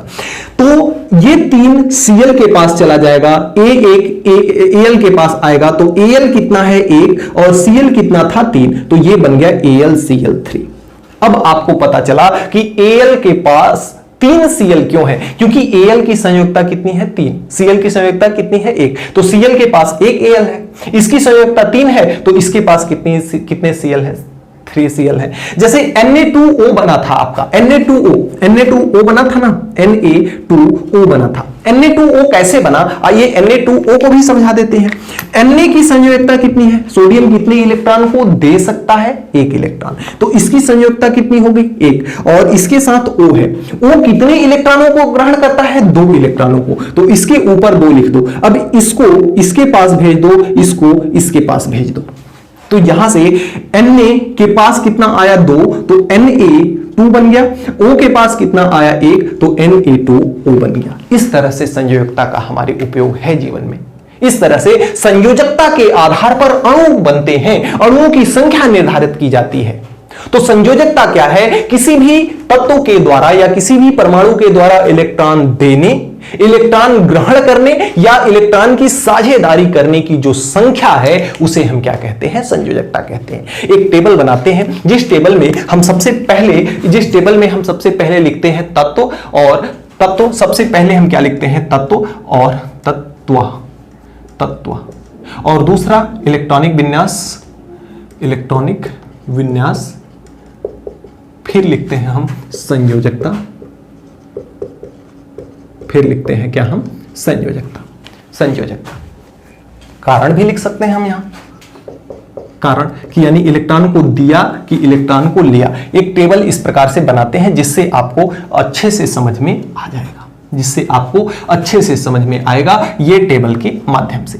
अगर तत्व जैसे हमने सबसे पहला तत्व कौन सा लिया था, पहला तत्व अगर आप हाइड्रोजन को देखें तो हाइड्रोजन का जो इलेक्ट्रॉनिक विन्यास हो जाएगा वह पहली कक्षा में उसके 1 ही इलेक्ट्रॉन होगा। हाइड्रोजन को अपनी पहली कक्षा में कितने इलेक्ट्रॉन करना होता है, 2, तो 1 इलेक्ट्रॉन की आवश्यकता है, तो इसकी संयोजकता 1 हो जाएगी। जो क्या कारण क्या है, इसमें 1 इलेक्ट्रॉन को ग्रहण करेगा, एक इलेक्ट्रॉन लेकर लेने की ताकत है इसमें, इसलिए इसकी संयोजकता कितनी है, 1 है। इसलिए इसकी संयोजकता कितनी है, 1 है। अगर दूसरा ऑक्सीजन की बात करें तो इसका इलेक्ट्रॉनिक विन्यास 2 और 6 होता है, तो ये 2 इलेक्ट्रॉन को ग्रहण कर सकता है, इसलिए इसकी संयोजकता कितनी हो जाएगी, 2, तो ये भी 2 इलेक्ट्रॉन को क्या करेगा, लेगा, 2 इलेक्ट्रॉन को लेगा। अगर हम तीसरे क्रम में बात करते हैं किसकी, नाइट्रोजन की। तीसरे क्रम में हम किसकी बात करते हैं, नाइट्रोजन की। तो नाइट्रोजन का जो परमाणु क्रमांक होता है वह 7 होता है, यानी ऑक्सीजन के पहले आता है नाइट्रोजन, तो 2 और 5 हो जाएगा। कितने इलेक्ट्रॉन को ग्रहण करेगा, 8 इलेक्ट्रॉन प्राप्त करने के लिए 3 इलेक्ट्रॉन ग्रहण करता है, तो इसकी संयोजकता 3 हो जाएगी। यह 3 इलेक्ट्रॉन क्या करेगा, लेगा। अगर इसके पहले एक और तत्व आता है कार्बन की बात करें तो इसका जो परमाणु क्रमांक होता है वह 6 होता है, तो 2 और 4 हो जाएगा। अब 4 इलेक्ट्रॉन को ना तो कोई तत्व या परमाणु ले सकता है और ना ही 4 इलेक्ट्रॉन को निकाल सकता है, तो ऐसे में होती है साझेदारी, यानी ये 4 इलेक्ट्रॉन कहीं और से दूसरे से लेगा और अपने 4 इलेक्ट्रॉन को देगा, साझा करेगा। तो ये साझेदारी के इलेक्ट्रॉन, साझा करने की इलेक्ट्रॉन की क्षमता कितनी है, 4 है, और तो इसकी संयोजकता कितनी हो जाएगी, 4, तो ये 4 इलेक्ट्रॉन क्या करेगा, साझा करेगा। अब अगर हम बात करते हैं Na की, सोडियम की, तो आप जानते हो सोडियम का 2, 8 और 1 होता है, 1 इलेक्ट्रॉन को त्यागता है, इसलिए इसकी संयोजकता 1 होगी। यह 1 इलेक्ट्रॉन का क्या करता है, त्याग करता है, 1 इलेक्ट्रॉन का क्या करता है, त्याग करता है। दूसरा, जैसे आपने मैग्नीशियम देखा तो मैग्नीशियम का 2, 8 और 2 होता है, 2, 8 और 2 होता है, तो ये 2 इलेक्ट्रॉन का त्याग कर सकता है, तो इसकी संयोजकता 2 हो गई। ये 2 इलेक्ट्रॉन का क्या कर सकता है, त्याग कर सकता है। कारण क्या है, 2 इलेक्ट्रॉन त्यागने पे। उसी प्रकार से जो आपका एल्यूमिनियम है, एल्यूमिनियम का क्या होता है, 2, 8 और 3 होता है, तो इसके 3 इलेक्ट्रॉन यह त्याग कर सकता है, तो ये 3 इलेक्ट्रॉन का क्या कर सकता है, त्याग कर सकता है। तो इसकी संयोजकता 3, इसकी 2, इसकी 1, इसकी 4, इसकी 3, इसकी 2, इसकी 1। माइनस प्लस नहीं देखना है, प्लस कितने इलेक्ट्रॉन को ले सकता है, कितने इलेक्ट्रॉन को दे सकता है, या कितने इलेक्ट्रॉन की साझेदारी कर सकता है, उसकी संख्या ही क्या कहलाती है, आपकी संयोजकता कहलाती है। तो इस टेबल को भी आप लिख लीजिएगा, जब भी संयोजकता का जिक्र होगा आपको ये टेबल याद आ जाएगी और आपको संयोजकता का परिभाषा, संयोजकता की परिभाषा कोई आपको बुक से रटनी नहीं है, जो चीज हमने बताया ना अपनी भाषा में आप लिखो ना, कोई माई का लाल काट नहीं सकता। जैसे संयोजकता क्या कहे, संयोजकता की परिभाषा हमने क्या यहां पे बताई, क्या समझाई आपको कि किसी भी परमाणु द्वारा इलेक्ट्रॉन ग्रहण करने या इलेक्ट्रॉन त्यागने या इलेक्ट्रॉन की साझेदारी करने की जो संख्या होती है वही क्या कहलाती है, संयोजकता कहलाती है। तो उम्मीद करते हैं संयोजकता आपको बहुत ही अच्छे से समझ में आई होगी।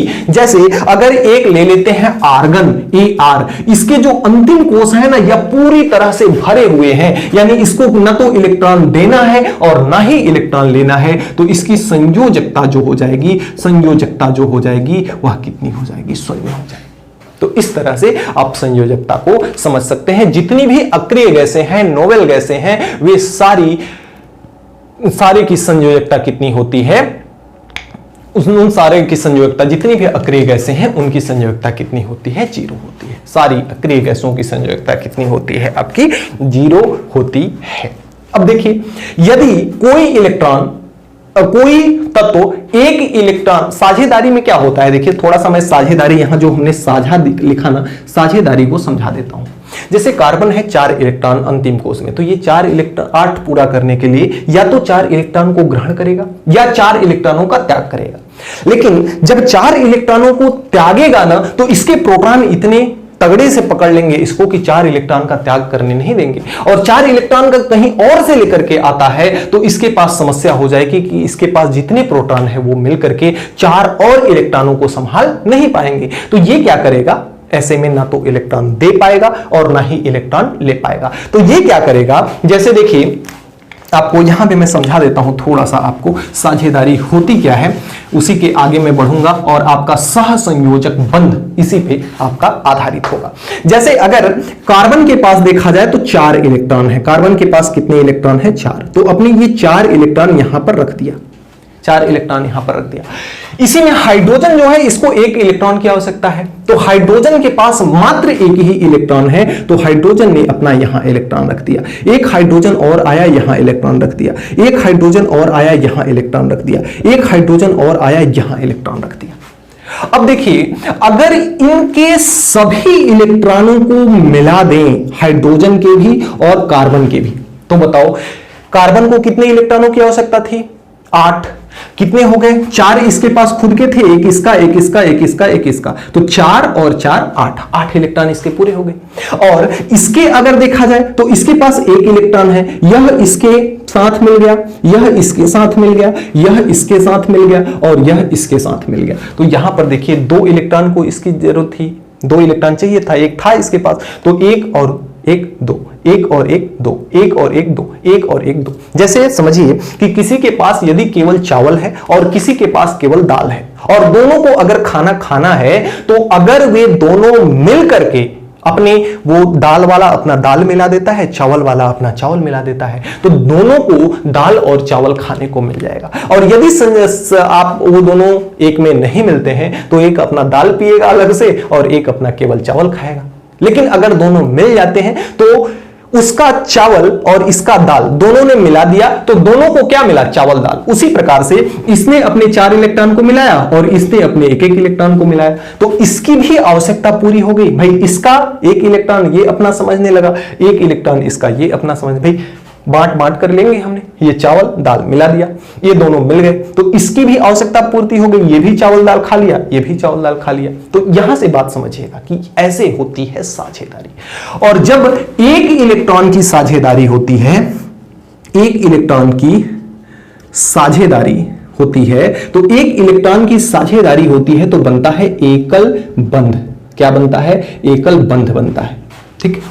और जहां पे 2 इलेक्ट्रॉनों की साझेदारी होती है, 2 इलेक्ट्रॉनों की साझेदारी होती है, वहां पे बनता है द्विआबंध, द्विआबंध या द्विबंध, ठीक। और जहां पे 3 इलेक्ट्रॉनों की साझेदारी होती है, 3 इलेक्ट्रॉनों की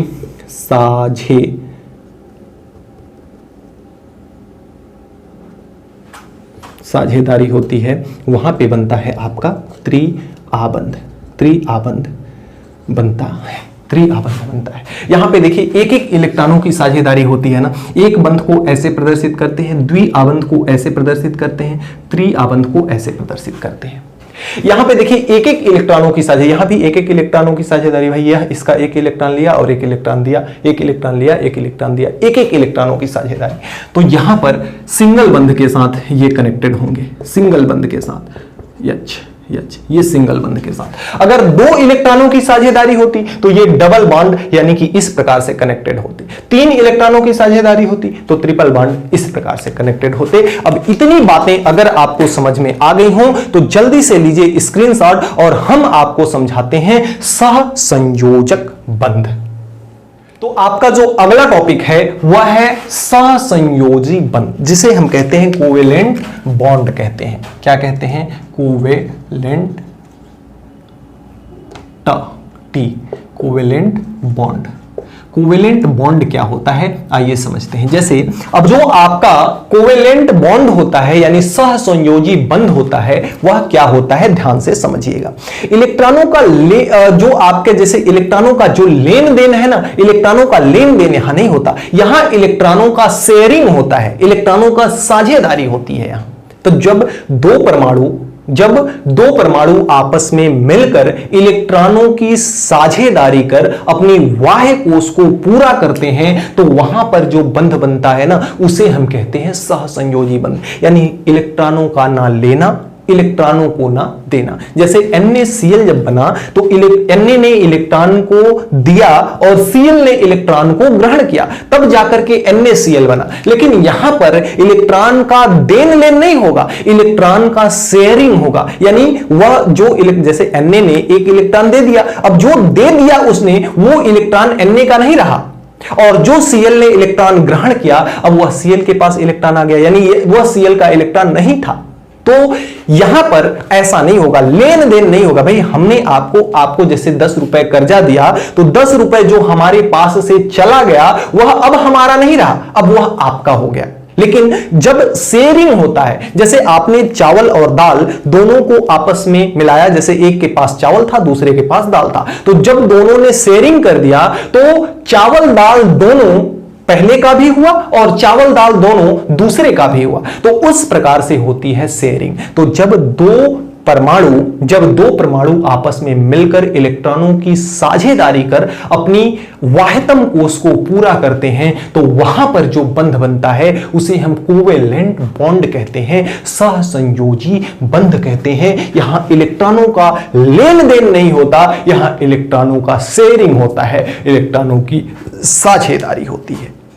इलेक्ट्रॉनों की साझेदारी करके यह जो परमाणु है वह एक अस्थाई संरचना बनाता है, और यह जो बंध है ना अधिकतर अधातुओं के बीच में होती है। अब सर एक इसका एग्जाम्पल बता दो, तो कार्बन टेट्राक्लोराइड। आइए देखते हैं किसको, कार्बन टेट्राक्लोराइड को। अगर मैं एग्जाम्पल के तौर पर देखूं किसको, carbon tetrachloride CCl4, carbon tetrachloride का जो सूत्र होता है वह होता है CCl4। अब यहां पर देखिए एक आपका आता है कार्बन, एक परमाणु आता है आपका कार्बन का और दूसरा परमाणु आता है क्लोरीन का, कार्बन का और दूसरा परमाणु किसका आता है, क्लोरीन का। कार्बन का जो सांकेतिक सूत्र है वह क्या होता है, C, और क्लोरीन का जो सांकेतिक सूत्र होता है वह होता है Cl। आप जानते हो अगर कार्बन का इलेक्ट्रॉनिक विन्यास करें तो 2 और 4 होता है, क्लोरीन का इलेक्ट्रॉनिक विन्यास आप सबको पता है 2, 8 और 7 होता है। यानी अगर देखा जाए तो इसके पास 4 इलेक्ट्रॉन अंतिम कोश में है, इसके पास अंतिम कोश में 7 इलेक्ट्रॉन है। अब कैसे होगा आइए इसको ध्यान से समझते हैं। अब देखिए शेयरिंग कैसे होता है, जैसे C है, कार्बन है, इसके पास मात्र 4 इलेक्ट्रॉन है, तो इसने अपने एक इलेक्ट्रॉन को यहां रख दिया, एक इलेक्ट्रॉन को यहां रख दिया, एक इलेक्ट्रॉन को यहां रख दिया, एक इलेक्ट्रॉन को यहां रख दिया, चारों इलेक्ट्रॉनों को रख दिया। अब यहां पर आएगा Cl के पास कितने इलेक्ट्रॉन है, Cl के पास, इसके पास टोटल बाह्य कोश में 4 ही इलेक्ट्रॉन है, इसके पास बाह्य कोश में कितने इलेक्ट्रॉन है, 1 electron, 2 electron, 3 electron, 4 electron, 5 electron, 6 electron, 7 electron. एक आपका Cl यहां भी आया, 1 इलेक्ट्रॉन, 2, 3, 4, 5, 6, 7, Cl के अंतिम कोश में 7 इलेक्ट्रॉन। एक Cl यहां भी आया, 1, 2, 3, 4, 5, 6, 7। एक Cl यहां भी आया, इसने अपने एक इलेक्ट्रॉन को यहां रखा, 2, 3, 4, 5, 6 7, इस प्रकार से इन्होंने रख दिया। अब साझेदारी का मतलब यह होता है कि जैसे एक इलेक्ट्रॉन की साझेदारी इसके साथ हुई तो यह भी इलेक्ट्रॉन इसका, यह भी इलेक्ट्रॉन इसका और यह भी इलेक्ट्रॉन इसका, यानी कि ये इस इलेक्ट्रॉन के साथ जब साझेदारी कर दिया तो कार्बन इस इलेक्ट्रॉन को अपना समझेगा, या इस इलेक्ट्रॉन के साथ साझेदारी किया तो यह भी अपना समझेगा, यह भी Cl भी इस इलेक्ट्रॉन को अपना समझेगा और यह भी अपने इस इलेक्ट्रॉन को अपना समझेगा। तो यानी कहने का मतलब कि जो C कार्बन है ना वह इस तरह से कनेक्टेड हो जाएगा, इस तरह से क्या हो जाएगा, कनेक्टेड हो जाएगा। अब इसके पास 2 2 4 2 6 और 2 8 इलेक्ट्रॉन टोटल हो गए। तो कार्बन का जो अष्टक है, अंतिम कोष है, वह पूरी तरह से पूरा हो गया। और जो यहां पे Cl था, एक इलेक्ट्रॉन की कमी थी तो एक इलेक्ट्रॉन की साझेदारी इसने कर ली। अब ये इलेक्ट्रॉन C का भी है और ये इलेक्ट्रॉन Cl का भी है, दोनों की साझेदारी हो गई। यहां भी वही हुआ और यहां भी वही हुआ और यहां भी वही हुआ। तो इसे कहते हैं हम साझेदारी, एक एक इलेक्ट्रॉन की साझेदारी हो गई। इसलिए जो ये C है, कार्बन है ना, वह Cl से सिंगल बॉन्ड से, यानी इसको बिंदु रूप में अब ना दिखा करके इसको बॉन्ड रूप में इस प्रकार से हम दिखा सकते हैं Cl, और इस प्रकार से दिखा सकते हैं Cl, CCl4 है ना, CCl, और ये भी आपका क्या है Cl, यानी C के साथ कितने Cl जुड़ गए, 4 Cl जुड़ गए। अब इसके भी स्थिर, ये भी C भी स्थिर हो गया और Cl भी स्थिर हो गया, और यहां से मिलकर के आपका बना क्या, CCl4, जिसे हम कहते हैं कार्बन टेट्रा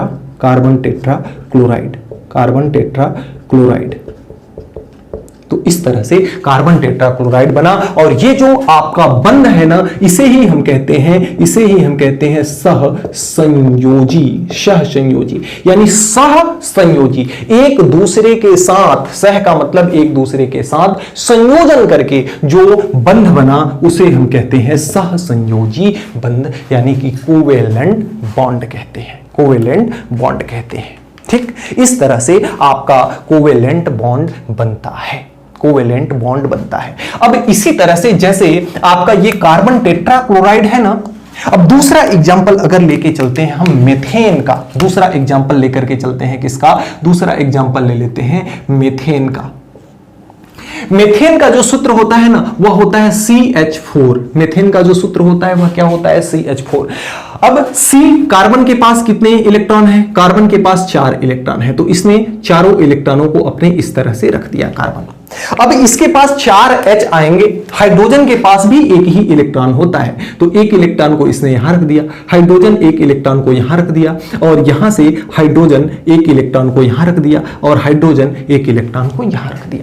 अब यहां पे जो साझेदारी हुई ना, ये कार्बन इस इलेक्ट्रॉन को भी अपना समझेगा क्योंकि साझेदारी हुई है, तो ये इलेक्ट्रॉन, ये जो हाइड्रोजन का इलेक्ट्रॉन है वह कार्बन का भी हुआ, और जो कार्बन का इलेक्ट्रॉन है हाइड्रोजन का भी हुआ, क्योंकि साझेदारी हुई है। तो यहां से आपका ये इस तरह से बना लेगा कि ये आपका कार्बन के भी 8 इलेक्ट्रॉन पूरे हो गए, और हाइड्रोजन को 2 इलेक्ट्रॉन चाहिए था, तो इसके भी 2 इलेक्ट्रॉन पूरे हो गए, इसके भी 2 इलेक्ट्रॉन पूरे हो गए, इसके भी 2 इलेक्ट्रॉन पूरे हो गए, और इसके भी 2 इलेक्ट्रॉन पूरे हो गए। सिंगल आपके इलेक्ट्रॉन जुड़े हैं, इसलिए आपका जो ये होगा CH4 होगा। इस तरह से इसकी आयनिक संरचना होगी CH4 की आयनिक संरचना आपकी इस तरह से हो जाएगी मेथेन की। तो मेथेन के बीच में भी आपका ये जो बंध दिख रहा है ना, ये सहसंयोजी बंध है, यानी कि साझेदारी के द्वारा जो बंध बनता है, साझेदारी के द्वारा इलेक्ट्रॉन, जो जब 2 परमाणु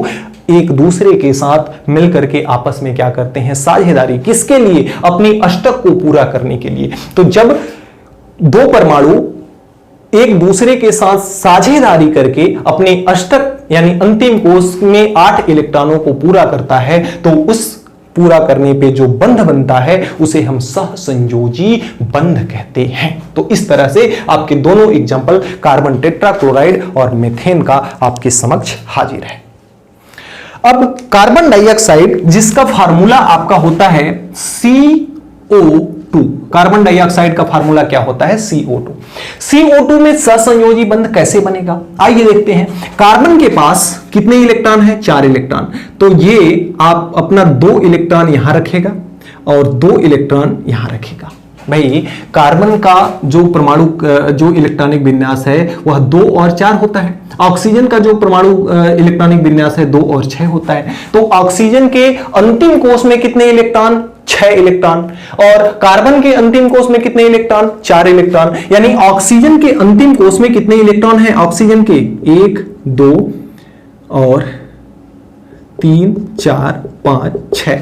उसी प्रकार से एक ऑक्सीजन और ले लेते हैं, 1 2 3 4 5 6। इस तरह से 6 इलेक्ट्रॉन हो गए। ऑक्सीजन के अंतिम कोष में 6 इलेक्ट्रॉन, कार्बन के अंतिम कोष में 4 इलेक्ट्रॉन। तो कार्बन के ये 2 और 2 4 हो गए। इसको 2 इलेक्ट्रॉन की आवश्यकता है और इसको टोटल 4 इलेक्ट्रॉन की आवश्यकता है। तो अगर ये 2 इलेक्ट्रॉन मिलकर के इन दोनों इलेक्ट्रॉनों के साथ साझेदारी कर ले तो ये दोनों इलेक्ट्रॉन ऑक्सीजन के भी हो जाएंगे और ये दोनों इलेक्ट्रॉन कार्बन के भी कहलाएंगे। तो यहां से कार्बन का जो आपका है 8 इलेक्ट्रॉन पूरा हो जाएगा। 2 इलेक्ट्रॉन इसके द्वारा, 2 इलेक्ट्रॉन इसके द्वारा। बताओ होगा कि नहीं होगा? और ऑक्सीजन को 2 इलेक्ट्रॉन चाहिए था तो ये ऑक्सीजन की भी पूर्ति हो गई। और यहां भी ऑक्सीजन को 2 इलेक्ट्रॉन चाहिए था तो ये 2 ऑक्सीजन के भी इलेक्ट्रॉन की पूर्ति हो गई। यानी कि आपका यहां पे जो देखा ना आपने, ये आपका सी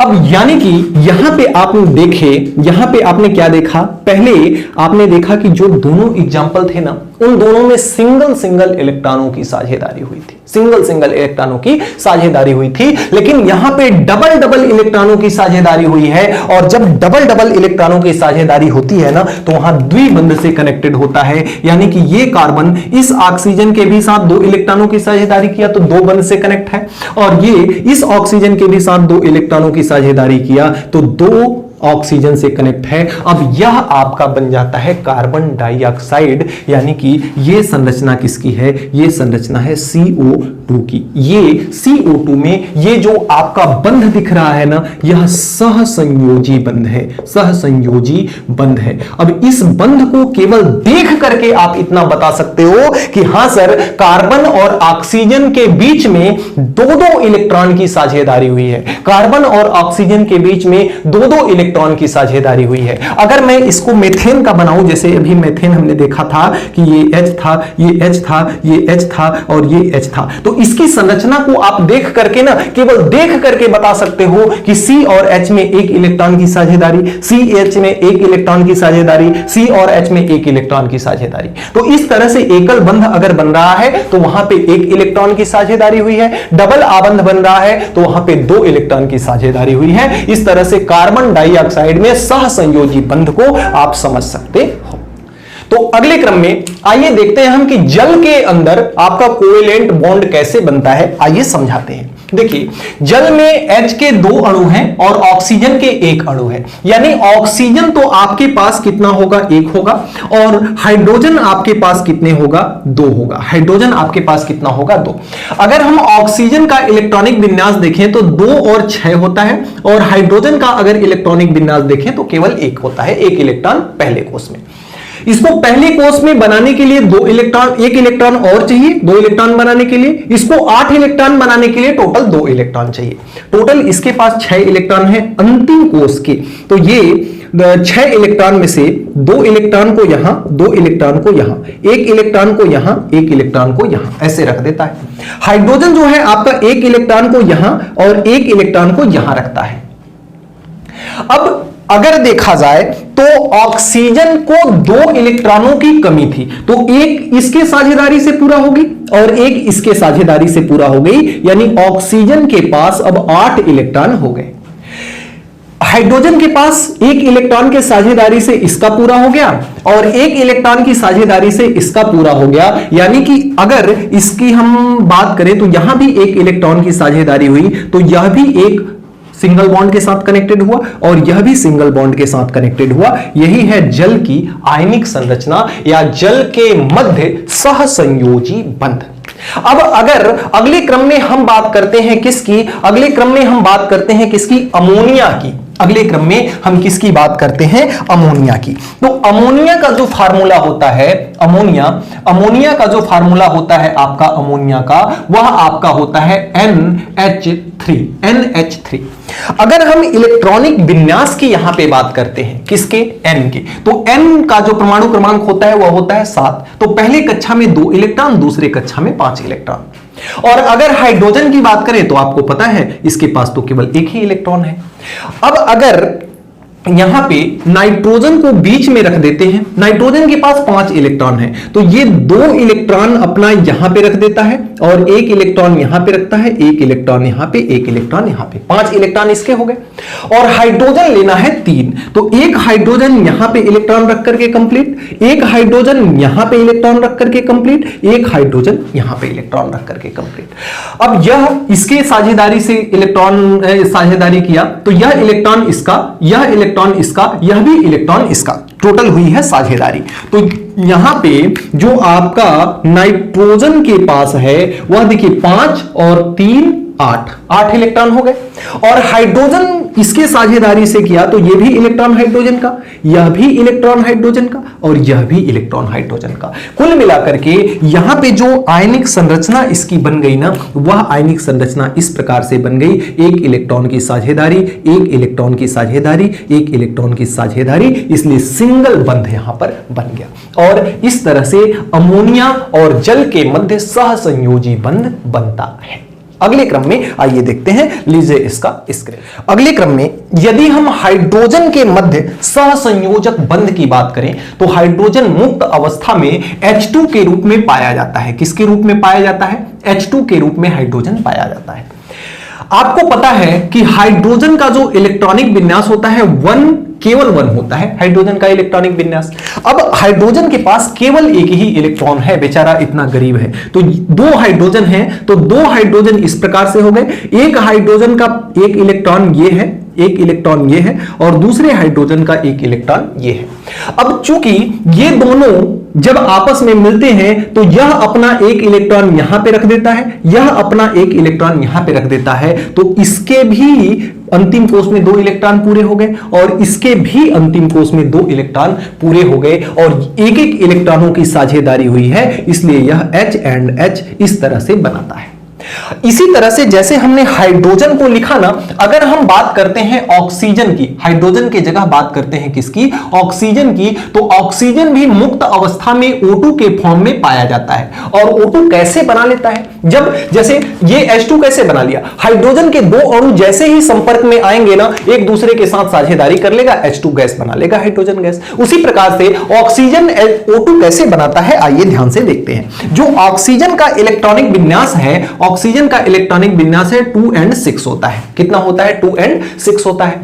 अब अगर 2 ऑक्सीजन मिल गए, 2 ऑक्सीजन इस प्रकार से यहां पे मिले, तो ये 2 इलेक्ट्रॉन अपना 6 इलेक्ट्रॉन है इसके पास, तो 2 इलेक्ट्रॉन अपना यहां, 2 इलेक्ट्रॉन यहां, 2 इलेक्ट्रॉन यहां, इसके 2 इलेक्ट्रॉन यहां, 2 इलेक्ट्रॉन यहां और 2 इलेक्ट्रॉन यहां।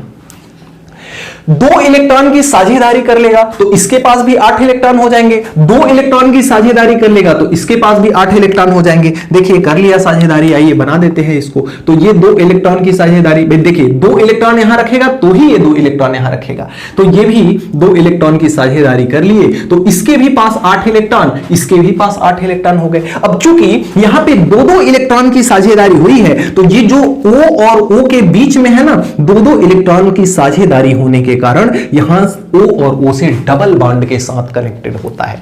बंध जितना ही ज्यादा होगा उतना ही ज्यादा प्रबल होगा, इस चीज का ध्यान रखिएगा। तो O ऑक्सीजन के जब 2 ऑक्सीजन के अणु आपस में टकराते हैं ना, तो सीधे क्या बना देते हैं, O2 यानी ऑक्सीजन का अणु तैयार कर देते हैं। तो इस प्रकार से आप ऑक्सीजन में सहसंयोजी बंध को समझ सकते हो। लीजिए स्क्रीनशॉट, फिर अगला सहसंयोजक बंध आपको मैं समझाता हूं। अगले क्रम में अगर हम नाइट्रोजन की बात करते हैं ना, तो नाइट्रोजन का परमाणु इलेक्ट्रॉनिक विन्यास आप सबको पता है कितना होता है, 2 and 5 होता है, 1 नहीं 2 and 5, 2 और 5 होता है, यानी अंतिम कोष में 5 इलेक्ट्रॉन है। नाइट्रोजन भी आपकी प्रकृति में पाया जाता है, जब 2 नाइट्रोजन आपस में टकराते हैं तो N2 बना लेते हैं। देखिए कैसे, अगर दो नाइट्रोजन की बात करें तो एक N यहां और एक N यहां, दो ऐसे रख देते हैं। इनके अंतिम कोष में इलेक्ट्रॉनों की संख्या है 5, 3 की आवश्यकता है, तो 3 की आवश्यकता है तो ये अपना 3 इलेक्ट्रॉन यहां पे रखेगा। कितने इलेक्ट्रॉन रखेगा? 3 इलेक्ट्रॉन यहां रखेगा, 3 और 2 5। ये भी अपने 3 इलेक्ट्रॉन यहां रखेगा, 3 और 2 कितना हो गए? 5। अब यहां पे जो साझेदारी होगी ना, 3-3 इलेक्ट्रॉनों की साझेदारी हो गई, तो 5 और 3 8, 5 और 3 8, दोनों के जो आपके अंतिम कोष हैं उनके इलेक्ट्रॉन क्या हो गए? पूरे हो गए। उस प्रकार से यहां पे 3-3 इलेक्ट्रॉनों की क्या हो जाती है? साझेदारी। अब इसके भी 8 इलेक्ट्रॉन कंप्लीट, इसके भी 8 इलेक्ट्रॉन कंप्लीट। चूंकि 3 इलेक्ट्रॉनों की साझेदारी हुई है, इसलिए यहां पे N और N के बीच में ट्रिपल बॉन्ड उपस्थित होता है। N और N के बीच में ट्रिपल बॉन्ड उपस्थित होता है। अगले क्रम में अगर हम बात करें एथीन की, तो एथीन का फार्मूला होता है C2H4, यानी C की मात्रा कितनी है? 2 है, और H की मात्रा 4 है, तो एक H यहां, एक H यहां, एक H यहां, एक H यहां। एक इलेक्ट्रॉन ये यहां पे रखेगा, तो एक इलेक्ट्रॉन यहां पे रखेगा।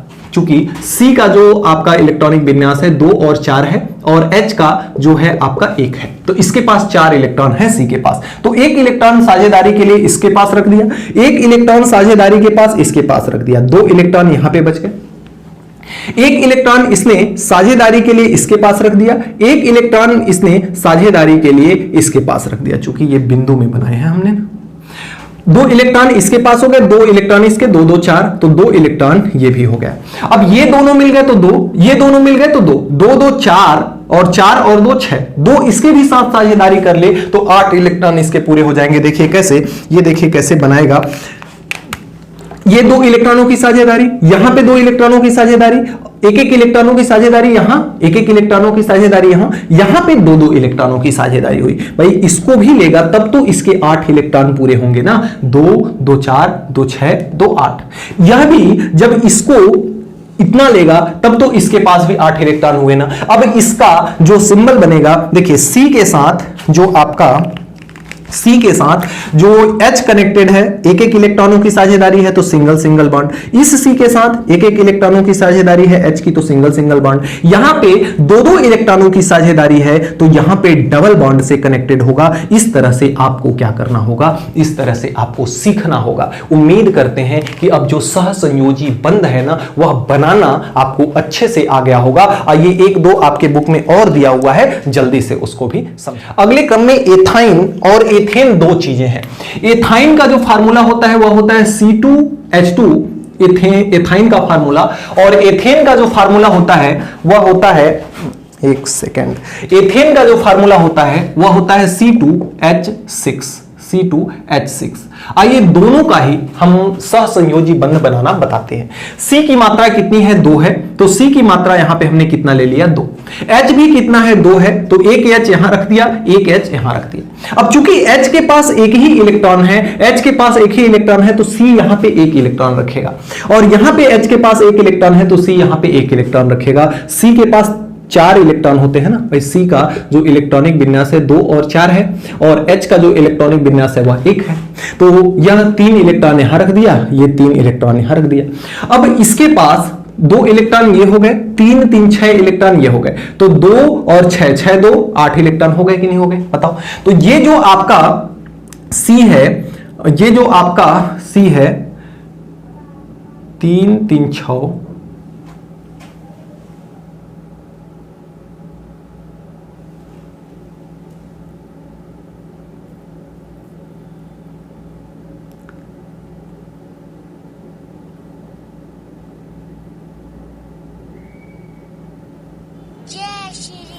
ये जो C है ना, यह इसके इलेक्ट्रॉनों के साथ साझेदारी करके H के साथ इसके 8 इलेक्ट्रॉन पूरे हो गए, 3 3 6 2 8, 3 3 6, और इसका अगर देखा जाए तो 3 3 6 और 2 8। इस तरह से इसके भी अष्टक पूरे हो गए, इसके भी अष्टक पूरे हो गए। अब जो C के साथ ये H कनेक्टेड था, 1 इलेक्ट्रॉन की साझेदारी हुई, इस C के साथ ये H जो कनेक्ट था, 1 इलेक्ट्रॉन की साझेदारी, यहां पे 3 इलेक्ट्रॉन की साझेदारी हुई, तो ये ट्रिपल बॉन्ड से कनेक्टेड हो जाएंगे।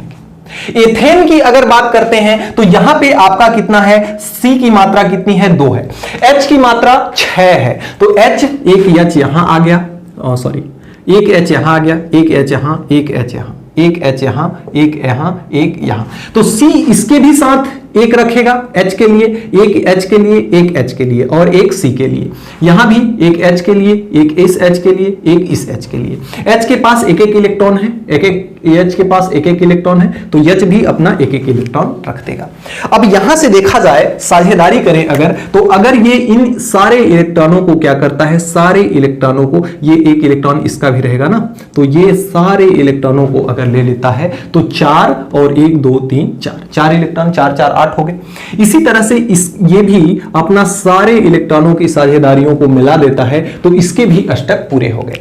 यानी कि अगर देखा जाए तो सारे के सारे सिंगल इलेक्ट्रॉनों से कनेक्टेड हैं, तो ये C और C के भी साथ सिंगल इलेक्ट्रॉन है और ये भी सिंगल बॉन्ड है, सिंगल इलेक्ट्रॉन है, सिंगल इलेक्ट्रॉन, सिंगल इलेक्ट्रॉन और सिंगल इलेक्ट्रॉन। तो यह इसकी क्या हो गई, संरचना हो गई। तो इस तरह से सहसंयोजी बंध का जो निर्माण होता है वह हमने आपको अच्छे से समझाया, अब इस बुक का जो लास्ट टॉपिक है वह है आयनिक तथा सहसंयोजी यौगिक। आयनिक तथा सहसंयोजी यौगिक। जब इलेक्ट्रॉनों का देन लेन होता है, जब इलेक्ट्रॉनों का क्या होता है, देन लेन, साझेदारी की बात मैं नहीं कर रहा हूं, जब इलेक्ट्रॉनों का देन लेन होता है, यानी इलेक्ट्रॉन त्यागता है या इलेक्ट्रॉन ग्रहण करता है, तो जब इलेक्ट्रॉनों को त्याग कर धनायन और इलेक्ट्रॉनों को ग्रहण कर ऋणायन बनाते हैं परमाणु, तो उन धनायन और ऋणायन के मध्य क्या होता है, आकर्षण। जैसे वीडियो के सबसे फर्स्ट में हमने आपको समझाया था कि जब कोई तत्व, जब कोई परमाणु इलेक्ट्रॉन को त्याग कर धनायन और इलेक्ट्रॉन को ग्रहण कर ऋणायन बनाता है, तो उसके धन आयन और ऋण आयन के मध्य आकर्षण के कारण वे दोनों परमाणु आपस में मिलकर बंध बनाते हैं, जिसे हम आयनिक बंध कहते हैं। और उस बंध को बनाने के बाद जो यौगिक प्राप्त होता है उसे हम आयनिक यौगिक कहते हैं। उसे हम क्या कहते हैं, आयनिक यौगिक कहते हैं। ये तो आयनिक की परिभाषा हो गई। जैसे आपका जो आपका NaCl है, समझिएगा आयनिक यौगिक। एक चीज को मैं यहां पे मिटाता हूं, इसको फिर समझाता हूं आपको। जैसे आपका NaCl था, NaCl की संरचना आपने पढ़ा ना, सबसे फर्स्ट में हमने आपको बिल्कुल डीप में समझाया NaCl की संरचना। Na के पास प्लस था और Cl के पास माइनस था। इस प्लस और इस माइनस के बीच में आकर्षण बढ़ा और जिस आकर्षण खिंचाव के कारण Na और Cl आपस में क्या होने लगे, सटने लगे, और Na और Cl आपस में सट करके बनाया इन्होंने NaCl। क्या बनाया इन्होंने, NaCl। तो दो परमाणु, जिसमें एक ने क्या किया, इलेक्ट्रॉन को त्याग कर धनायन बनाया, दूसरे ने इलेक्ट्रॉन को ग्रहण कर ऋणायन बनाया, और इसके धनायन और ऋणायन के मध्य आकर्षण होने के कारण ये दोनों परमाणु मिलकर एक स्थिर अणु का निर्माण करते हैं। जिस स्थिर अणु का निर्माण करते हैं उसे हम क्या कहते हैं, आयनिक यौगिक कहते हैं, जिसे हम क्या कहते हैं, आयनिक यौगिक कहते हैं। और इसके मध्य जो आकर्षण बल है ना, उस बल को हम आयनिक बंध कहते हैं, उस बल को हम आयनिक बंध कहते हैं। तो ये आपका हो गया आयनिक यौगिक। इसकी परिभाषा आपको नोट्स में मिल जाएगी। और दूसरा आपका है सहसंयोजी यौगिक। सहसंयोजी यौगिक। तो अगर हम बात करते हैं सहसंयोजी यौगिक की, तो जब दो परमाणु आपस में मिलकर इलेक्ट्रॉन की साझेदारी कर एक दूसरे के अस्थायित्व को पूरा करते हैं, एक दूसरे के अस्थायित्व को यानी अष्टक को क्या करते हैं, पूरा करते हैं, तो इस प्रकार से जो यौगिक बनता है उसे हम क्या कहते हैं, सहसंयोजी यौगिक कहते हैं। जैसे आपका ये हो गया एथाइन, जैसे आपका हो गया एथाइन। एथाइन के पास दो परमाणु थे C और H। इन दोनों के मध्य क्या हुई, साझेदारी हुई। इन दोनों के मध्य क्या हुई, साझेदारी हुई। तो जब दो परमाणुओं के मध्य साझेदारी करने के पश्चात एक ऐसा यौगिक बनता है जो कि पूरी तरह से क्या होता है, स्थिर होता है। तो उस यौगिक को C2H2 को हम क्या कहते हैं, सहसंयोजी यौगिक। यानी सहसंयोजी बंध के द्वारा, सहसंयोजी बंध के द्वारा जिस सहसंयोजी बंध के द्वारा जिस यौगिक का निर्माण होता है उस यौगिक को हम सहसंयोजी यौगिक कहते हैं। प्यारे बच्चों, इस तरह से आपका यह जो चैप्टर है, इस चैप्टर के प्रत्येक टॉपिक हमने पूरी तरह से समाप्त कर दिया। अब कभी अगर मेरे पास टाइम रहा तो मैं एक वीडियो इसके अभ्यास प्रश्न का भी बना दूंगा और यह चैप्टर पूरी तरह से द एंड हो जाएगा। केवल आपके 9th में ही नहीं, आपके प्रयोगशाला परिचारक इत्यादि के जो एग्जाम है जिसमें रासायनिक आबंध या कक्षा 10वीं के सिलेबस से पूछा जाता है, निश्चित तौर पर यदि आप ये पूरी वीडियो अगर दिल से लगन से देख लेते हो तो कोई भी प्रश्न आप छोड़ करके नहीं आओगे। वीडियो आपको कैसी लगी अपनी राय कमेंट बॉक्स में देना मत भूलिएगा। मिलते हैं नेक्स्ट वीडियो में, तब तक के लिए बाय बाय।